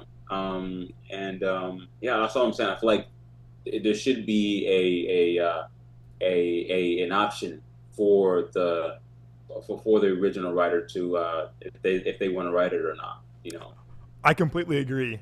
Moses, you said it spot on, my friend. You said spot on. It should be an option first, or have some involvement. Have some involvement in there. Have some involvement. Somehow, I know directors. It's very, very selfish when it comes down to making decisions. And I'm kind of like that too as well. I kind of had a little thing, but anyways, can't talk about that. Oh yeah, you can. It's your show. No, but I don't want to talk about it on here. But no, man. I feel like that should be an option overall. Yeah. I'm curious to now. Again, I haven't done it yet, but I kind of want to see what was different in the book to the movie. I might read the book actually. I'm kind of intrigued of what he might have changed from his his novel to his screenplay. But you know, to your point as well, this is why I think we always say of like, if a filmmaker's gonna adapt a book, you must be a fan of the source material. Comic books, you gotta understand, why does it work? Yep. Like, what works about this book? You feel me? Yeah. No. Yeah. 100%. I definitely agree. You know, you gotta be a fan. Yeah. Yeah. Like you had to be a fan of the source material or have understanding. Like the one now, yeah. Sorry to cut you off and everything. But I was gonna say the one thing that I don't like is when a director goes to this world, you know, that's established or whatever, and they don't do their research of that world and decide that, you know what, I'm gonna do my own thing. You know, not to quote, you know, freaking Miles Morales or whatever his name. Not his name. It's fucking Miles Morales. But no, man, they should do some research. You know, instead of jumping in and thinking like, oh, I know exactly what to do. Nope. You know? Nope. And that's my fear. Like I said, with the Harry Potter, I'm still doing my Harry Potter rewatch right now, and I'm like, okay, the guy who adapted the books from J.K. Rowling, like, he understood these movies. He wrote all of them except the fifth one because of a scheduling issue, but he understood the source material. When I hear, like, you fan the books or movies? Nah. Oh, that always gets me because I'm just like, you gotta. Like, why are you making it then? Yeah, why? So I'm like, but I feel like also I think to Darren Aronofsky's credit too, didn't that like he was lucky to have the author be the writer of the movie that helped him kind of understand this material. And who knows, maybe in an interview, Aronofsky said, oh, I love this book. Like, maybe he's a fan of the book too, that maybe it would match me in heaven. You have the writer of the book write the script, and then you have the guy make the movie also a fan of the book as well. But to your point, Moses, has to be like the research or have a understanding of the source material entirely, because to your point too, when it shows, like when you know that someone's not a fan of like pre-existing material or whatever in the world, it shows. Like, it shows, and you're just like, shit. And you're just like, man, this didn't work. Again, if you try, you do that, but also you shouldn't be taking the job in the first place if you're not 100% confident of like, I can do this. Because we'll know, audiences will know, and the box office will tell of like, you ain't shit, or you didn't know this, so whatever. But do research, you know what I mean? Do your research. At all. Yeah. So I'm with you on that. Okay, so now moving into spoilers, I'm gonna give a little spoiler warning. Just to give everybody a heads up, because the movie's out. Go see it, please. I know what's gonna happen. They're doing this a lot this summer or this past year, where we didn't do too well. Let's put it on Amazon Prime. Let's put it on VOD a week or two later. And it's like, the one thing though, I know it's gonna do really well on VOD. If it doesn't do well on on theaters, as I wish people to go see it in theaters. I know this is Sony, right? It's Sony too as well, right? And Sony, remember, they're very not anti-streaming, but they're very like they're not investing in streaming services. However, they have a partner with Netflix. Netflix, yeah. I feel like when it gets to Netflix, gonna kill. That's when you're gonna start hearing chatter about I should have watched this on theaters, because I know Netflix tends to get a lot of traction from Sony films. Exactly. There. Yes, you fucking Moses, bro. You said you read my mind, man. You said that's what happened to. That's what happened to Miles Morales Spider-Man.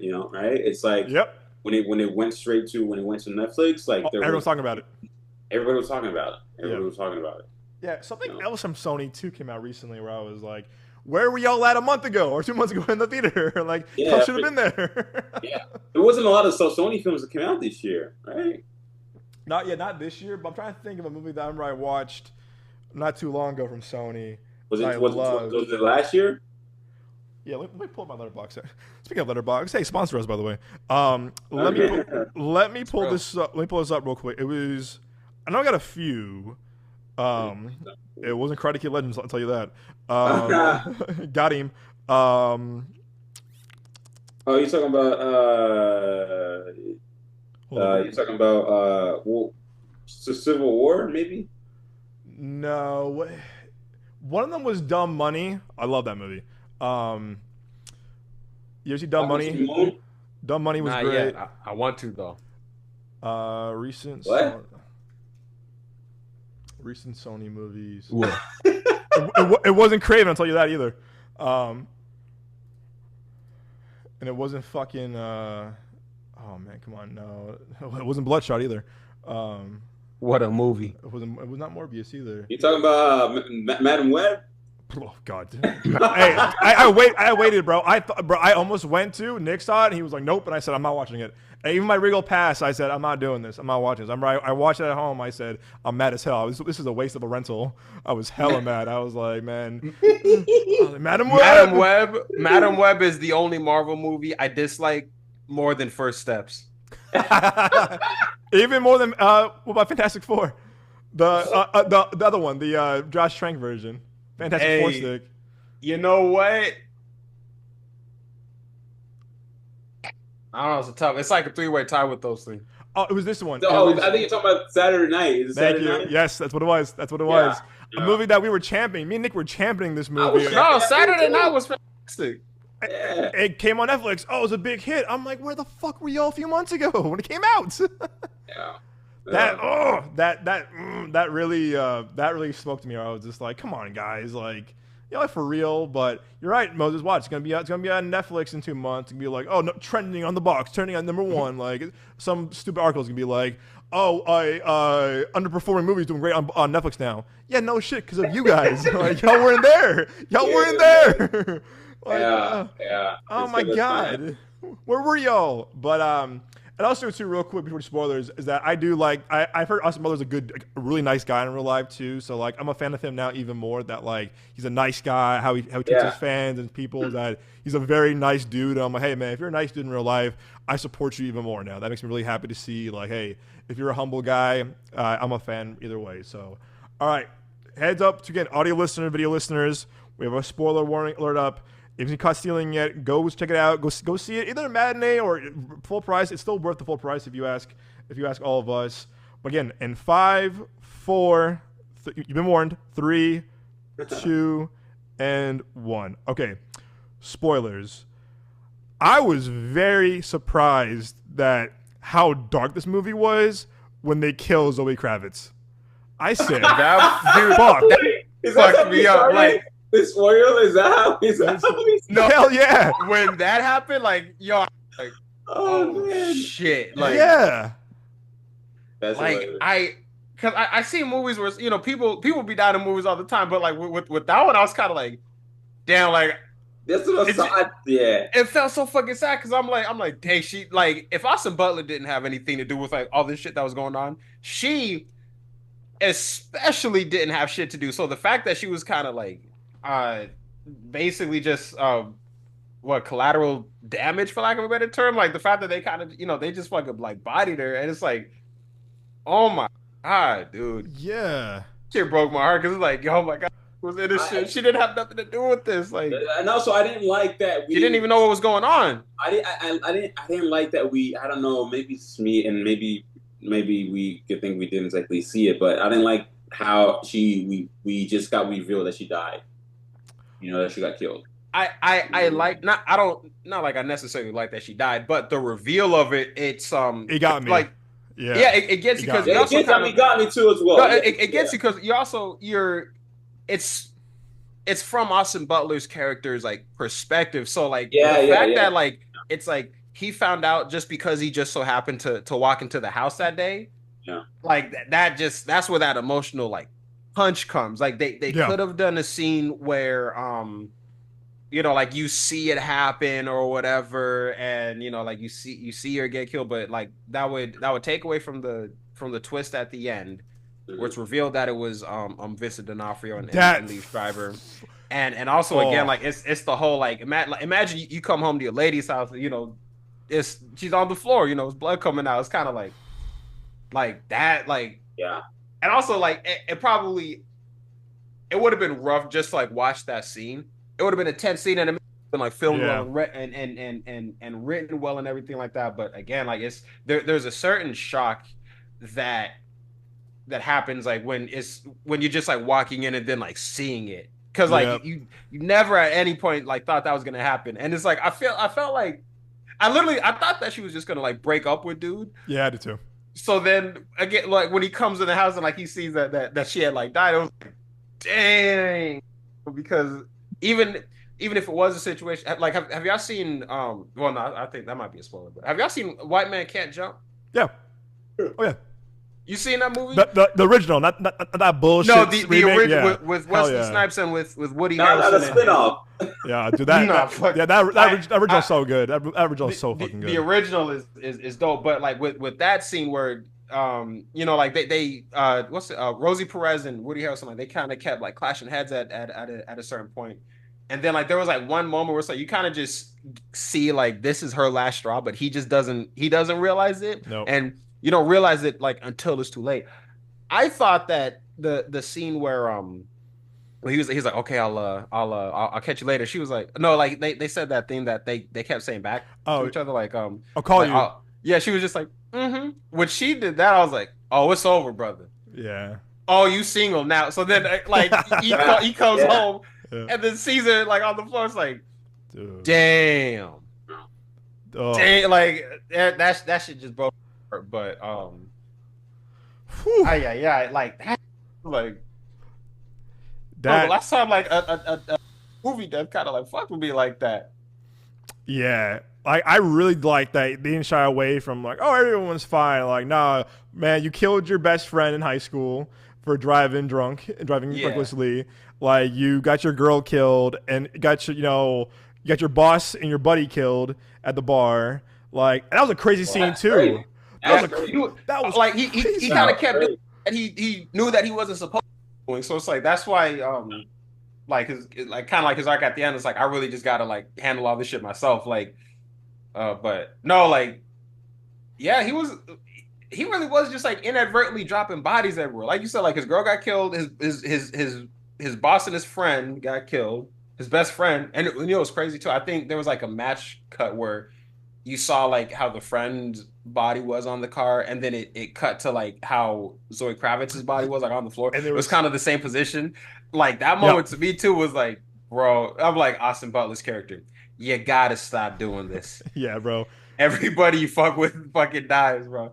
Yeah, it's too much. It's too much. But no, Moses, we said earlier in the non-spoiler part of the review. Let's talk about the reveal of Regina King being a villain. That was a great scene. No, that was great. I forget which like moment though that she turns into at the diner. Remember the black and white cookie? Oh yeah. Oh yes. It's a great dialogue. The way she's talking about, her love for this like black and white cookie and everything like that, and what sort of like the reason for it and everything. It was very much like an interesting sort of like a monologue that she was basically like having, and you as an audience member, you're connecting to this monologue and everything like that, and also Austin Butler's character is also very much connecting to it, in a very like humanistic like way, like, oh wow, like I'm rooting for this character to help Austin Butler out, right, and then it's like, and then two people like show up, right, like on the door, and you think like, oh, you guys should run, like, Regina, Austin, run away, right? But it's like, nah, man, it's just you, Austin, you should run away. Yeah, bro. And you it's fucked like, up, homie. And it's like, man, bro, it's like you cannot trust nobody. No, you cannot trust nobody. And it was crazy, and it's crazy, and also just throughout the film, Regina's character, it's like, she starts to peel out like layers and layers and layers how evil like she is. She even allows like her own like teammates to like die. She shot Bad Bunny. She's fucking she shot Bad Bunny. It's like. Like, whose side are you on, lady? Loud, you know what I mean? Yeah. She just shot Bad Bunny literally just for being loud. It's like, you're being too loud, bang. It's like, what the fuck, and then it's like, then she starts peeling out more layers, and you're like, damn, like she is really, in it as a character, but also, in terms of like, her character in general in the story, she really wants this item, You know, she really wants it because she really thinks it's going to change her life and everything. It doesn't matter who dies. It doesn't matter if her friends die or whatever it is. I'm going to have it. And nobody else is. You know, because she's even probably thinking like, if I get to that point where I get this treasure, you know, I'm gonna kill my partners, you know, and it's gonna be mine. And that's where her head was probably at in the film and in the story. And that's the reason why I was like, wow, okay, Regina King, like her performance, she really, really killed it, you know. If this movie was, you know, had buzz, had buzz, I feel like there would have been word of mouth of Austin Butler and Regina King having some sort of like, you know, nomination. I agree. Something. I agree. Along the award season and stuff like that. But damn. Oh, yeah. Dude. I know that scene was so Scorsese-esque. That scene in that diner, I was like, oh man, this was. And then Nick heard me like, I feel bad. There were like people in front of us too, behind us. When she, backup's here, and those guys walked in. I said, "Fuck" out loud. I was like, no. I was like, you're right, Moses, because you're rooting for her too. You're like, oh, she's gonna help him out, because like there's that scene where Bad Bunny goes, "We know you fucking called that lady bitch cop, whatever, blah blah blah blah." And I was just like, oh shit. But then you see that he's working for her. I was like, no. I was like, damn it. I was so I was so disappointed in the character. I was like, oh, but I love that twist where I was like, oh, that's I like that. Like where we're going with this. That's when in the film where you kind of are like, well, you know what? I'm gonna throw out every single little expectation I have for this movie. Yeah. You know, I'm gonna throw away every little like, you know, idea or thing that I think to expect that I think to expect from this movie. You know, I'm gonna throw it all away because I don't know what's gonna happen next. Yeah. And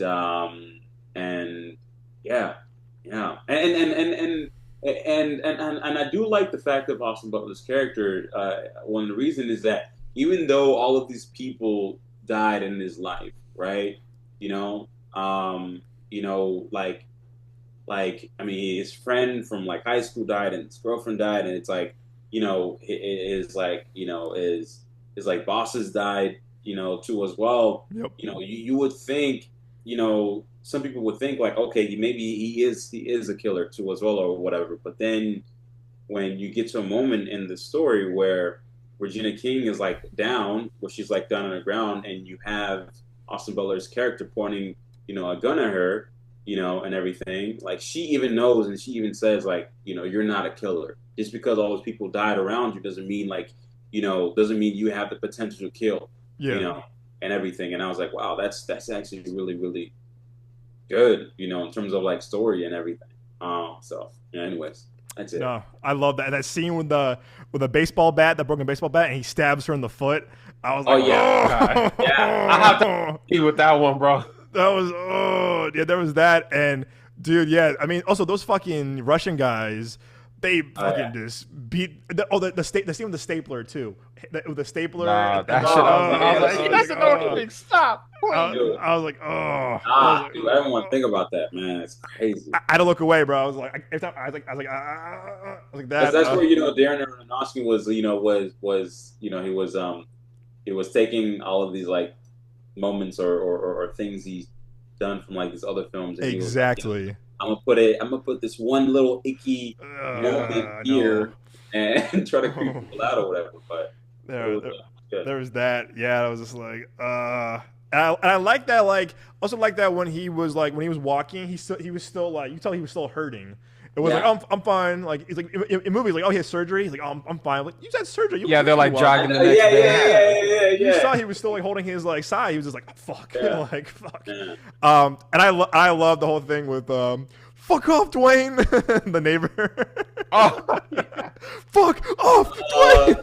Dwayne. He was the henchman. We're in on it, bro.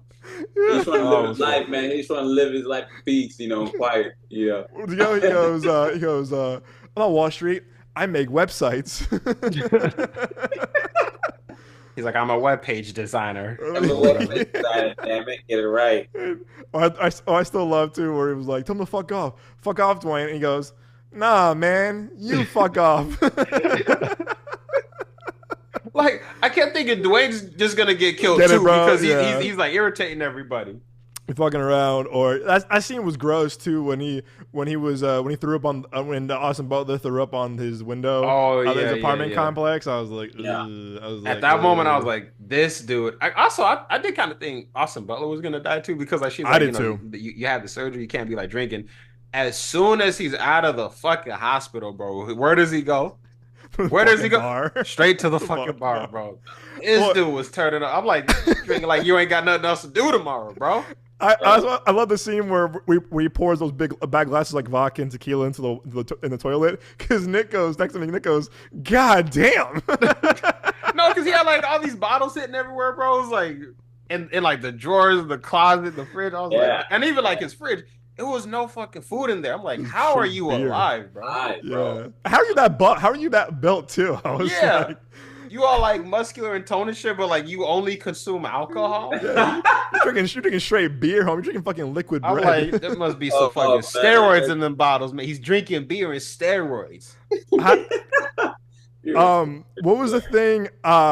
I did like that Matt Smith got it for some reason. It's like, I'm not gonna lie, when he got hit in the head and you see him driving later with a big ass wart on his head. The fucking knot on his head was insane. I wanted to just like kind of like poke it a little bit. Oh, dude, yeah, and he I mean, rightfully so, because like he was a scumbag, but damn, he got the worst. Kind of the worst too. Talking about Watch My Cat, and then he gets involved in some fucking like drug conspiracy. Like, yeah, I would have killed him too, bro. You had it coming. Okay, there was that. Okay, so we talked about Zoë Kravitz, the shootout bar. My bad. Real about with Regina King, like when like that twist was revealed. Yeah, I kept expecting, or maybe I was just hoping that there was gonna be like another twist where it's like she's like, yeah, I was just like a triple agent this whole time. Yeah. So then, like, whatever, like, I was waiting for like the whole movie, and then like basically when like her last scene, I was just kind of like, oh damn, okay, yeah, oh shit. Regina. And I loved. I thought the scene with the Jewish gangsters with Lee Schreiber and D'Onofrio, like the scene where they're at their mom or grandma's house, or whatever. Like, that was funnier in the trailer, not so funny in the movie. And that kind of felt a little prolonged a little bit, that scene, where I was kind of like, we kind of slowed down a little bit, because we were going, and then we stopped, and I was like, oh, okay, and it was already in the trailer too, so we knew it was coming, but it kind of just felt like out of place.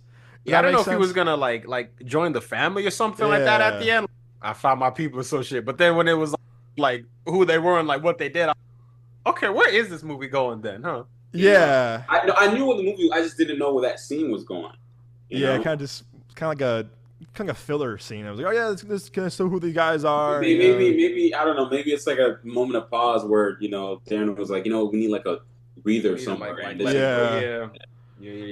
Yeah, because I love that chase. I love that chase scene. And when you said Baby Driver, Nick, I was like, oh yeah, that chase scene where like he's running from them. After he walks out of Zoë Kravitz's apartment and he's running whatever and he falls whatever, and then the biker guy like hits what I think D'Onofrio, and he fucking punches the biker in the face. Dude, yeah. I was like, golly. He's running the fucking like in Chinatown, that market, whatever. I like that. And he goes under, like slides under like that little like conveyor thing, whatever, forklift. I was like, that's pretty cool. Yeah. Was it too? He was that okay, great at that point, and then I liked the ending of like how it kind of mimicked what happened to him and his best friend. Because that scene when we found out it was them that killed Zoë Kravitz with the gun lighter. Yeah. And that scene at the back where I think it was when D'Onofrio was pulling the gun out of his side of his jacket, I was like, oh shit, he's gonna get fucking murked. And then he fucking puts the seatbelt on. And he fucking just crashes. I was like, oh shit! And it was a good parallel. Yeah, I like that too. I like solid cinematic parallels. Yeah, that was a really good one. But when he pulled out the lighter, it was such a oh shit moment. It was. Yeah.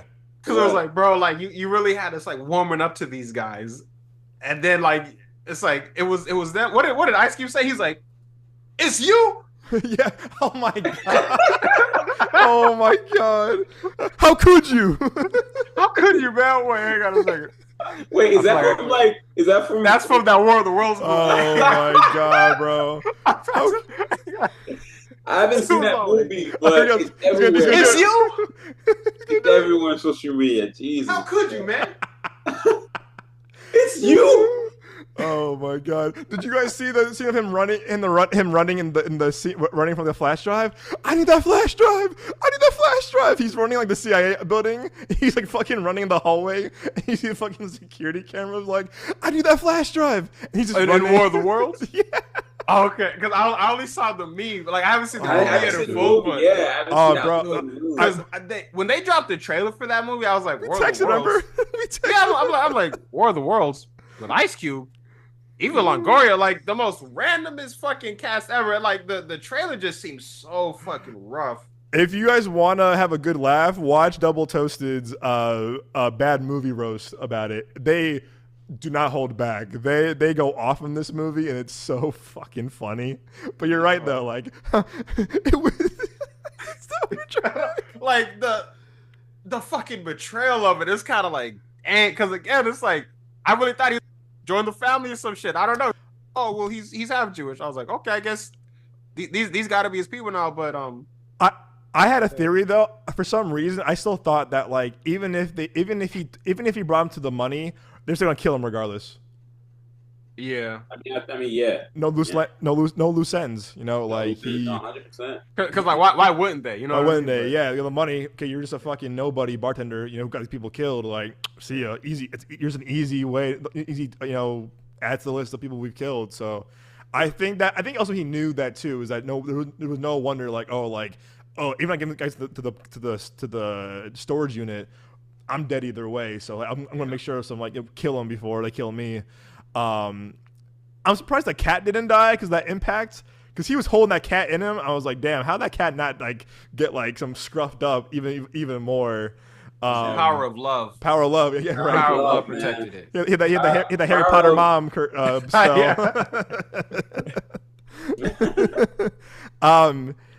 Too. I was kind. I mean, he's probably still alive. That the fucking psycho Russian.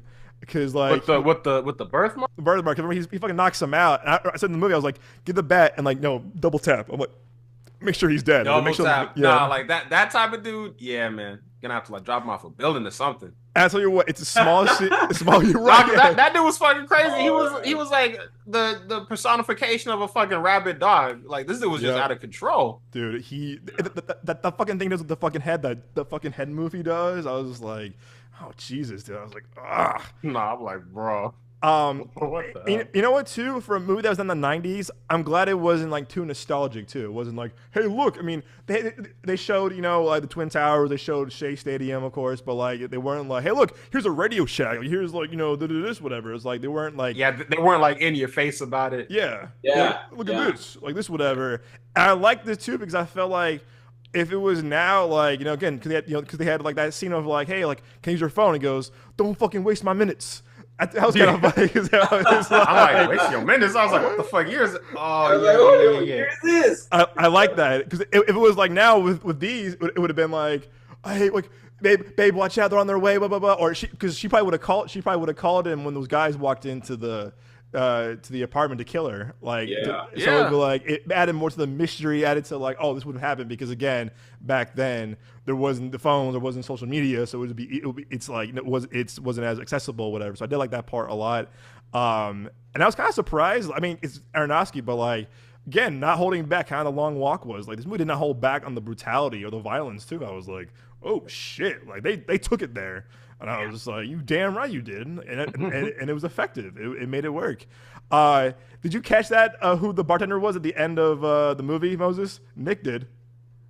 Who the bartender was? And was it Tulum, right, they were at? Wait, yeah, who? Because remember, you caught it right away. It was the guy who played Namor in Wakanda Forever. Oh yeah, I caught it right away. I caught it literally right away. I was like, oh, that's Namor. You know, like because I like the whole time like that. It looks like him, but it can't. Not for just like the one last scene of the movie. I was like, nah, that ain't him. It can't be. But I'm like, just, like you get. I'm like, you sound like him too. You know what? At that point, I was like, you know what? Any like. You know, anybody can like come in and go, even though like they even though how important they are. or it Yeah. doesn't matter like how how popular they are in terms of like celebrity or whatever it is, because Yeah. Zoe Kravitz literally died in the very first like 15 minutes of the movie, Yep. or even like 20 minutes of the movie, and it's like boom, you die, Doom. Yeah. gone. And also, like, speaking of this, like, I watched the movie, like, kind of like, not like, I didn't think it was a bad scene at all, but like, there was that part of me that's kind of like, damn, this dude really just like, aside from his mother, like, he has like nothing. There's nobody. He has nothing and nobody except for like this money. But at the same time, it's like, I don't. After having like kind of thought about it for a little bit, I feel like it's not so much that like, it's not that he's like ending with nothing. It really is just like a brand new beginning. Mm-hmm. You know what I mean? Because like he's got all this money now. He's got a new best friend, the cat. He was able to, like send some of it off to his mom's. Like, he unfortunately Zoe Kravitz's character got killed, but it's like, other than like all of that like kind of crazy tragic shit from the past, like it's like he's on a beach right now, he's like, it's just it's a brand new slate. So like it didn't feel like bleak to me in my first when I watched it, but it felt kind of like I think it's just something about like ending a story and like a character kind of has nothing or like seemingly has nothing or very little, like that always for some reason it just kind of sticks in my head. Right. But it's like I guess it's just kind of, it depends on how you look at it. You could look at it as like, damn, at the end of the day he's got nothing and no one. Or you could look at it like how I mentioned earlier, like, no, it's just a brand new beginning. He's got a completely new slate. Maybe he can buy a new what was it that he got cut out again? Not his kidney. Yeah, kidney. Was it? Yeah, now he can buy a new kidney. Yeah. And then start drinking again. Yeah. And I thought I kind of was cool to see like kind of how different it was like at the end when the baseball game was on, he turned it off. He was just like, No, I like that. I like that. Like, I actually thought that was really, really good. Yeah, it was like I'm kind of just putting that behind me. It let us know that he wants to move on from whatever he basically was before. From all the bullshit. Even though if that includes like something that he loves, which is like baseball. Yeah. And maybe not just for like the whole entire like his whole entire life, but just from that moment in time. Yeah. You know what I mean? He wanted it to kind of just like fade for a second. And it's like, I'm at the beach, man. Like, I don't want to pay attention to no baseball. I want to look at the ocean. Yeah. Hang out with Mariner a little bit. Yeah. So I thought that was good in terms of like, not just character, but also just story. Yeah. All right, real quick as we end this review, out of 10, I'm giving it an 8. You guys? 8. I'm giving it I'm giving it like an 8.5. Yeah. Look at that. We're on the same base this time around. Hell yeah. To use the baseball term. I feel like the only movie I gave like a 10 was Sinners this year. Oh, really? Yeah. Ooh, I gave 1 as well. Sinners is a 9.5. Companion's a 10 for me this year. I haven't gave anything a 10 in a long time. I mean, Sinners, if I watch it again, I'd probably go to a 10, but right now it's a 9.5.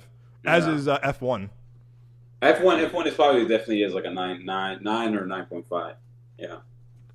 It's a great year, man. Those are definitely going to stay in my top 10 all the way until the end of the year. Those are 2 movies, Sinners and F1. Oh yeah. Yeah. This again. That's why I'm so mad that article I brought up to you guys last week. It was like, this is kind of a bad year for movies. I was like, kiss my ass. This is a great year. Man. So like, I'll teach you to write. Come over here. Alrighty, folks. As we now conclude the podcast, we do this every week. We do our thing called our one-on-ones. If you're new to the show, our one-on-ones is that we give you one TV show recommendation and one film recommendation that we want to share from our personal recommendations to you all. Don't call you out, of course, but who's ready to do their one-on-ones this week? I'm not ready yet. Nick?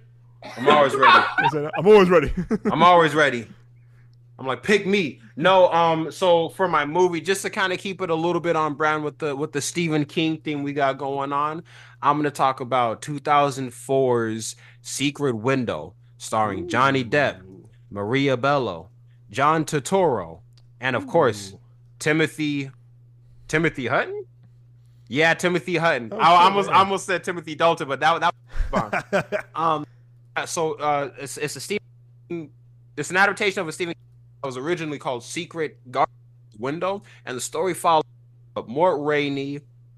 He's a writer. He's current like the movie picks up with him like he's just kind of living like in seclusion. He's going through a divorce with his wife, and he's struggling to write a book. Basically, he's struggling on his next story. He's got some writer's block. Also, Charles S. Dutton is in the film as well, but he's having like writer's block, and then like, all of a sudden out of nowhere, there's a knock on the door, and it's this dude, played by John Turturro, and he accuses Mort Rainey of plagiarism. So, and that's the inciting incident. That's where the movie picks up. It's Mort trying to prove like, no, I didn't plagiarize this shit. Like, you actually stole my book, but at the same time, like things are escalating. People are getting hurt. People are dying. Like houses are burning down. So now it's kind of like, is this really just about the book, bro? What? And it's a fun mystery. It's not supernatural. I think the book was a little bit more supernatural. Like this one is, this one's more psychological. But I saw this movie for the first time. I was a kid. I think I was in like grade school, and it had all the bonus features. The writer director David Koepp. That's right. Like watching him and listening to him, like how he like broke down the movie, and like like I wanted to do this and like da da da da da da da. It made me like really really fuck with David Koepp because he also worked on Panic Room and Spider-Man. Yeah. And like this movie, this is one of my favorites. It's not even scary. Like it's not like a soft movie, but like sometimes like this is one of those like comfort movies for me. Like, oh, I'll just put it on just to kind of like chill out. But yeah, really fun movie. Yeah, psychological horror thriller, great film. And then for my show, I've talked about the show a couple of times, but I took like a multi-month long hiatus from watching it. It's this little show. You guys might have heard of it. It's called Smallville. I don't know if I don't know if y'all are familiar with. Well, basically, somebody say, yeah, Smallville. It's the early years of Superman. Follows Clark Kent. It starts off he's in high school. Like 10 seasons, and you see him kind of like interacting with like the other characters from the DC universe. But it really shows like, this is why he's Superman. Like every single episode is basically a life lesson for him, and it's like, even though he doesn't realize it at the time, like each episode prepares him to become the Man of Steel, the Man of Tomorrow, if you will, the Superman. I like that. Y'all like that. I know y'all do. But no, yeah, I just picked it back up yesterday, and I have one more episode of season 4. And then season 5 and up. But I'm watching this episode, and just like season 4 deals a lot with like, it's the end of high school, and it's everybody's mature, and it's like we have to like make more like wise life decisions, and it deals a lot about like consequences and like family history, like da da da da. Like cool season. I will admit though, it's not my favorite out of the series, because they were doing some stuff with the Lana Lane character, which I was like, I don't know, man. It just seems kind of weird. And then they completely discontinued it after season 4. But the show overall, what season is that? Season 4 was the one where like Lana, she came back from France, and she was dating Jensen Ackles, and she had like this back tattoo that just appeared on her body, and it was like her ancestor was like magic. Jensen Ackles' ancestor knew Lana's ancestor, just a bunch of like magic shit. Which I'm like, it didn't me, because like Smallville is Superman, so got to deal more with like sci-fi aspects, at least in my opinion. Like I'm not saying you can't interact with like magic and shit like that, but it just y'all got like this whole season centered around magical ancestors, and I'm about to graduate high school, so it didn't like mix that well for me. But great show overall. I'm like really excited to get back into season 5. But yeah. So Secret Window in Smallville. Yeah. Nice. That's a good combo. We said that. Oh, David Kep. David Kep did that. I was like, yep. Underrated, really great writer, great filmmaker. Yeah. All right, Moses, you ready, or should you get more time? No, I'm ready. I'm ready. What was yours? But there's this little movie that came out, on like, it's not really little. But it came out on like Netflix. I don't think it's like really well known, but Vanessa Kirby is in it. But basically it's a story about like it's basically about like a story about like her and her family like facing eviction. And she's basically trying to collect as much money as she can, and it's set like in one day, which kind of reminds me of like my own little like short film that I made, and everything, and it definitely hit like I don't know, it definitely hit like a feeling for me whenever I watched this movie, because it reminded me of my little short that I made. But it's her trying to collect, $25,000 before the next day comes, or else she's not going to be able to like own this home, because overall in her life, in the story, she never had a place where she can call like her own, right, and everything. So she's trying to do this not just for her, but also for her brother too as well.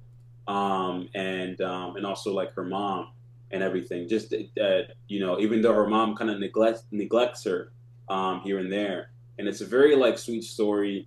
But there's definitely like a thriller element to it too as well.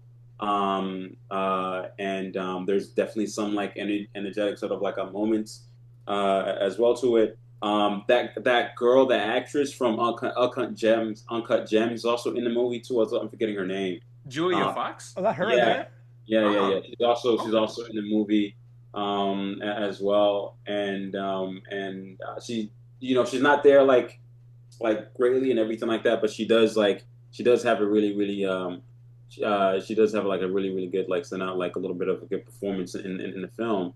And it's interesting. And was I about to cry in some moments or some scenes? Maybe, I don't know. But yeah, it was good, and you really believe, and you really root for for her character, Vanessa Kirby's character, and when you watch and you're like, man, like I feel like in a year or two, or even I don't know, like when her time comes, when Vanessa Kirby time comes for her to like shine and actually get nominated for an Oscar and actually win it, I'm gonna look back and look back on this movie, and it's gonna remind me, okay, this girl really deserves it, because like she can like really act, and she's really phenomenal overall. And my guy Stephen, Stephen James from The Beatles Street Can Talk, he's also in this movie. Oh, really? Yeah. He does a really good job. And yeah, that's my movie, movie. I'm really proud of this 101, actually. Hell yeah, you should. Hell yeah, you should be. That's what I'm talking about. But yeah, another one is like a whole different, like, my show is a whole different, genre. It's anime. If for all the anime lovers out there and everything like that, Okay.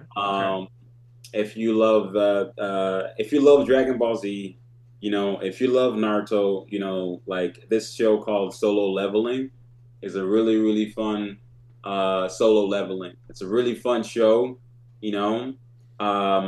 it's basically like, yeah, I'm pretty sure some of you guys like heard it, maybe you guys have, or maybe I've seen that smiling face before. Netflix already literally is already trying to already greenlit it to turn it into a live action TV show. I mean, I don't know why, because it's already doing well with like animation, but it's a really fun like anime and everything. It's about basically this guy who lives in this like world where monsters and everything like that are a thing, and there's a certain moment where his life basically becomes like a video game, essentially, where he's able to upgrade like himself essentially to be stronger, and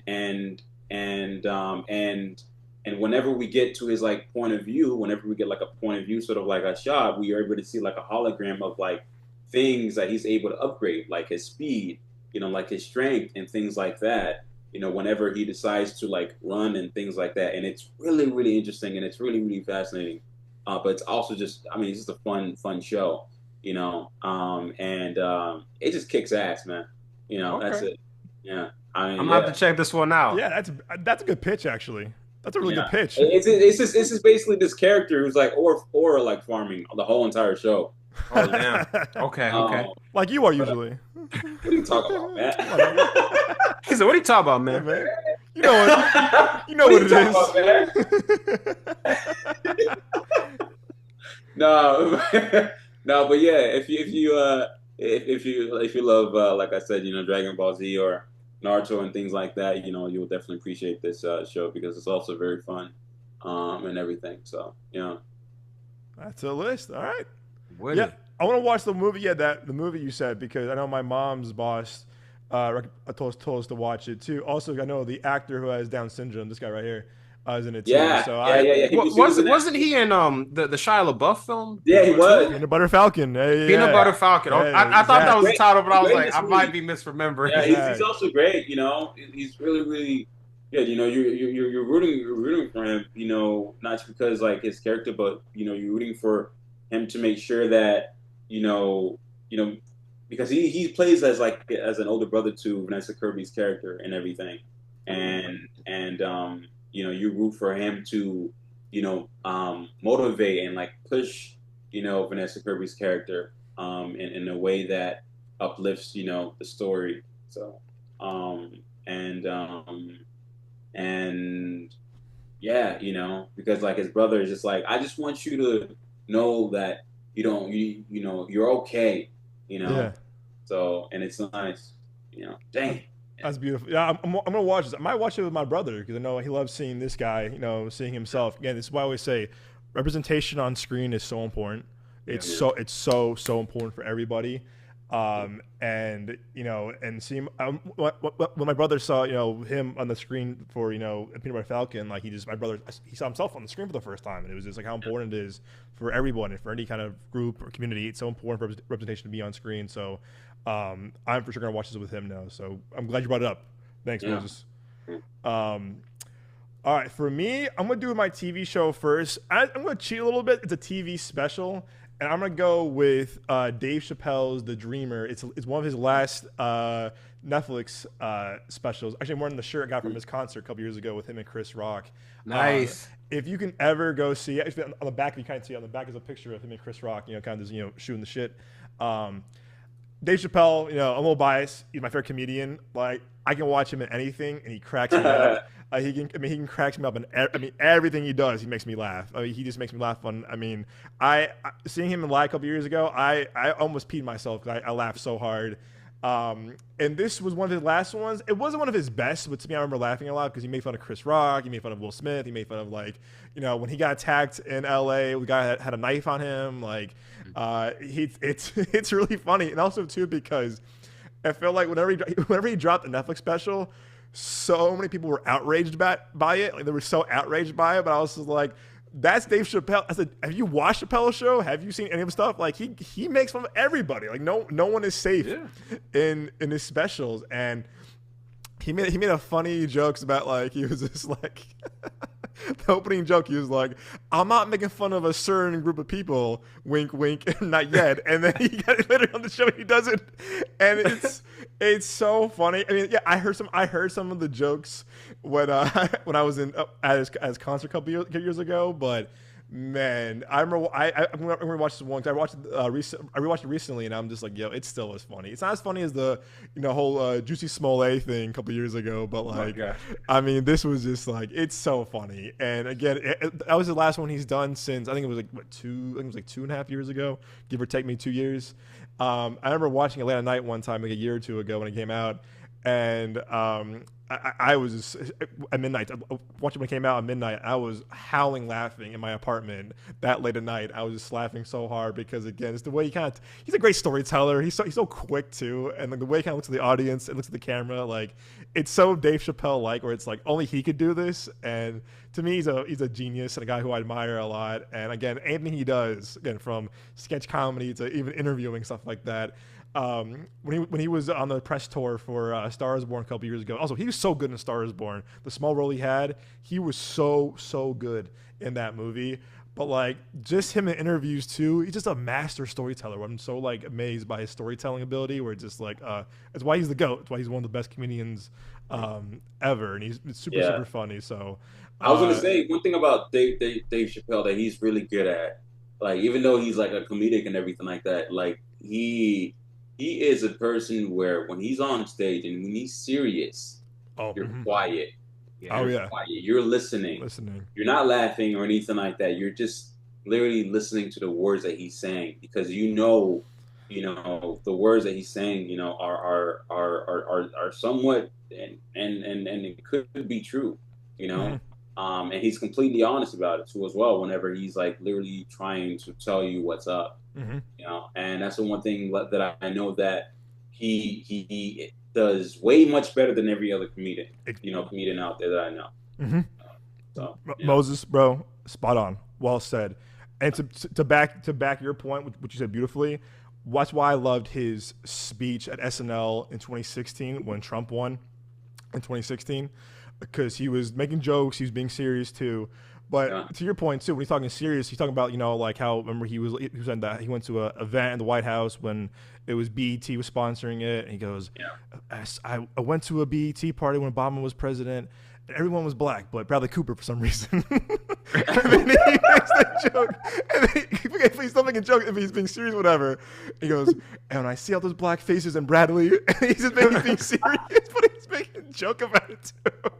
And it was funny too because years later when he got the Mark Twain Prize, Bradley Cooper, because him and Bradley Cooper are like best friends, and Bradley Cooper goes, "Hey man, fuck you! I came to that party with you, motherfucker! Like, what are you talking about? We went together." But no, you're right, Moses, and that's why I thought his monologue in 2016 was just so, it was beautiful. It was, he's a very smart dude. He's very, he's very, the way he kind of addresses the crowd, to your point, addresses the crowd when he can be funny, when he can be serious, is just, to your point, that's not every comedian can do that, or in general, and to your point, right, Moses, like, he's like the master of that. Like, he really is like one of the best people to do that, if not the best. So I completely agree. So definitely watch The Dreamer. It's super funny. It's not my favorite of his, but like it's so one of his, so another funny specialty. Can laugh. You're kind of feeling down, whatever. Put this on, and if you can see him in concert too, it's worth every penny because man, I laughed. I was hurting for days after seeing him live. And then for my movie, I'm gonna keep it in the New York kind of thing. I'm gonna do Good Time by the Safdie brothers. This movie, I remember I think it was the summer in between when we were freshmen and sophomores of college, and when we had the Alamo Draft House here, RIP, they were showing the hell out of this trailer, and I was like, Robert Pattinson. I was like, the Twilight Boy. I was like, this shit looks Twilight Boy. I was like, man, this shit looks whack. I was like, what the hell is this? And Alamo was like, just like kissing this movie's ass. Like, oh God, the movie of the year, blah, blah, blah, blah. And I think at the time it was like, I think when A24 had like a partnership with Alamo as well. So they were kind of just like, getting us free promotion or whatever. And I was just like, I don't know about this movie. I was like, it looks kind of whack. Never saw it. I think someone we met in film school liked it. And I was like, I ain't seen that shit. It came on Prime, like I want to say, like it was like our spring semester of our sophomore year. I watched it at Towers actually, and I sat there and I was like, I had to shut the fuck up because this movie is fantastic. This movie is awesome. And I sat there and I was like, Robert Pattinson, I'm sorry. Please forgive me. I was in there. I was like, holy shit. I was so captivated by this movie where I was like, whoa. Because again, it felt like so underground. It felt so street. It felt so like, again, to your point about costume, about like it was really grimy and very dirty. Where I was like, wow, you can make a film like this nowadays with this kind of budget and make it feel so like, like just so like panicky, and that is the Safdie brothers kind of touch to their movies, of course, the kind of the panicky, very kind of like anxiety inducing. But the whole time, the movie is so paced well because the first 10 minutes of that bank robbery, and then it's go boom, boom, boom, boom, boom, boom, boom. It slows down like a little bit, but not to a point of like, oh man, get on with this. This movie just goes. And I think the Safdies know how to kind of build like exposition and tension so well. And Robert Pattinson, man, this is just to me where I kind of, again, I was a big fan of him in, before Twilight and, when he was in Harry Potter. But this is where I was like, holy shit, this dude can act. Holy shit. And they it was before Batman too. They did Tenet and they did a few other movies too where I was like, oh, hell yeah. So again, Good Time is basically, again, him and his brother played by Benny Safdie right there.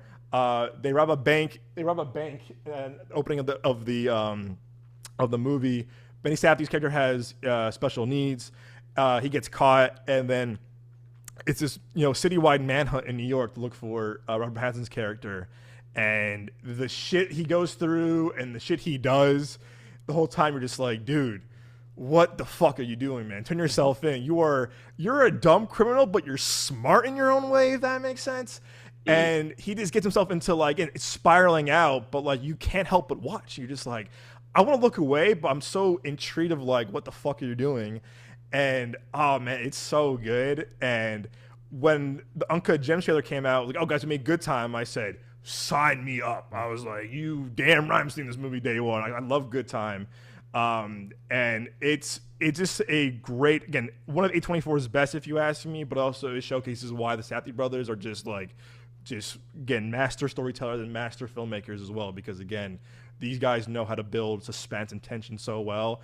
And also too is that they cast a somewhat big name, again, Robert Pattinson in this, Adam Sandler and Uncut Gems. And they street cast. Like most people in their movies are casted from the street. From like, hey, you want to be in a movie? Come on in. Like those guys who beat up Adam Sandler and Uncut Gems, they weren't actors. Hey, you want to be in a movie? Oh, wow. They cast kind of like regular people who haven't acted before. And guess what? For the most part, it works out for them pretty well. But I was gonna say about Good Times. One little thing that's popped into my mind is that in my cohort in terms of like film school and everything, I think my junior, senior year, when we had to do our capstones or whatever, there was literally at least like 3 films, or I don't know how many films, but there was a few films that were literally inspired by this movie. Oh, damn. There were 3 films because everybody wanted to have the same feeling that this film captured in their own right. And I was like, wow, the people were really inspired by this movie, and everything. Yeah. So it was a good movie. You know what it is too, because most of their movies up until I think Uncut Gems, the Safdies were editing, holding the sound, holding the boom mic, doing all the kind of below the line stuff too. Like they were directing, editing, producing, doing the score, doing the sound. Like they were doing most of the jobs themselves. And I think we all can relate too of like, being not a one-man band, but like doing a lot of the different jobs under Moses. Like, hell, you damn right. Yeah. Like, yeah. It's like you basically got to do everything, like yourself and everything. If you really want to, especially like your very first like feature film, as I try to push myself and try to get to that point where I can, hopefully in time. It's like you really got to do everything yourself. Mm-hmm. You have to. You gotta, you sometimes got to hold the camera. You got to be the cinematographer. Sometimes you got to be the editor too as well. Mm-hmm. In some moments, you're gonna have to take the responsibility of being the sound designer. I'm fortunate enough to be able to have worked with, people, and everything like that, and not exactly by myself, but in some cases, whenever I do like little short documentaries or even little projects, like spec ads or whatever that might be, it's like I got to do all of these things like myself, like being the cinematographer, or like being the editor, or like being, like the sound designer, or the colorist too as well. It's like you have all of these things that you got to basically do on your own, and yeah, Yeah, you know, and that's what I guess like right now as like a filmmaker, Mm-hmm. that's what society technically looks at, you know, in terms of like trying to hire you. If you can like if you're multi-talented, if you can do every single little Yep. thing in the film, you know, film world or whatever, you know.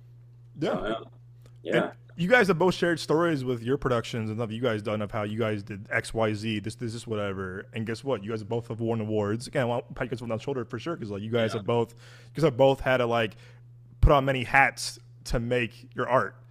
And I think us three went to school at a time where that was kind of like emphasized, not like enforced, but definitely like kind of like pushed on like, hey, if you want to do this, you got to do X, Y, Z. No one's gonna give you a $10 million check to do this, whatever. And I feel like us three especially, and how we came up to film school, and now even like, you know, being film school alums, is that we're in this era now. Is like, you want to do it yourself. You got to go after it yourself. No one's gonna help you out. No one's gonna hold your hand. Like it's like we have access to technology and all this kind of stuff now. It's like, hey, if you want to do it, you're gonna do it, and you're gonna do it the way you can to your own advantage with the tools you have at your leisure. Yeah. So Yeah. You know, good times. Good time. Good time. Right on brand. But alrighty, folks, as we end the show, Moses, where can our lovely audience find you at home? You can find me at Moses Lawi _ that's my Instagram, and of course you can also find me on my my website, directed by moseslawi.com. You can also find me here, like always, like today, at the Genre of Your Life podcast. All right, Nick. Yes, you know what time it is? Yes, sir. As always, you can find me right here at the Genre of Your Life podcast, hosted by Midway Avenue Productions. You can also find me on Instagram, if you so choose, at Ahmad Johnson 90. And where else? Where else can they find me, you guys? Right here. Right here in your heart. That is my domain. That is the best one we've got. And no offense, Moses, I love that. If I'm at your mom's house, but like this one. Wait, what did Nino say last night, Nick? He goes, I was like, oh, we're gonna find you at home. He goes, well, at my house, but don't follow me there. Yeah, don't follow me there. That was the best one, Nick. Well done, bravo. Thank you. Bravo. Thank you. You can find me right here with these fine gentlemen every week on the Genre of Your Life podcast, a show that I'm honored to be hosting with these two guys right here. You can find me on Instagram, my personal Instagram at TheYoungJones. You can find me on Twitter or X at CapriSon, Capri_SON. Again, and go follow us on social media from Instagram to TikTok and YouTube. We are trying to grow that Instagram and YouTube a lot more. With more, you know, stories and postings and vlogs, stuff like that, and reactions. So even clips from the show itself, so we can, you know, lure you guys into more longer episodes of the podcast, new fans of the podcast as well. Again, also you see right here, look at these guys' amazing work, you know, from their short films to their articles. Joel's Twitch is still there. Don't know why. Love you, Joel, but that's going away. Damn. Rest in peace to Joel's Twitch. Man, had a good run. But again, these boys have you know, some, you know, filmmakers. You guys have busted their ass with some amazing work. Check them out. Again, check out these guys' amazing articles too. You know, again, they showcase how talented these two men are and all the passion they have in their work. So check it out too. It's our link tree, of course, on all of our Instagram, YouTube, and stuff like that. Look out for that. And of course, we are always here with you all every week on the podcast. Again, if you're new to this show, go back to our old episodes. We have a plethora of episodes for you all, both on every podcast platform and, of course, on YouTube. So look out for that. Alrighty, folks, as we end the show this week on this first episode of the fall movie season, we hope you enjoyed our thoughts and takes on movies, entertainment, of course. But more importantly, as all, stay well, stay safe. And, of course, as always, we will see you guys at the movies.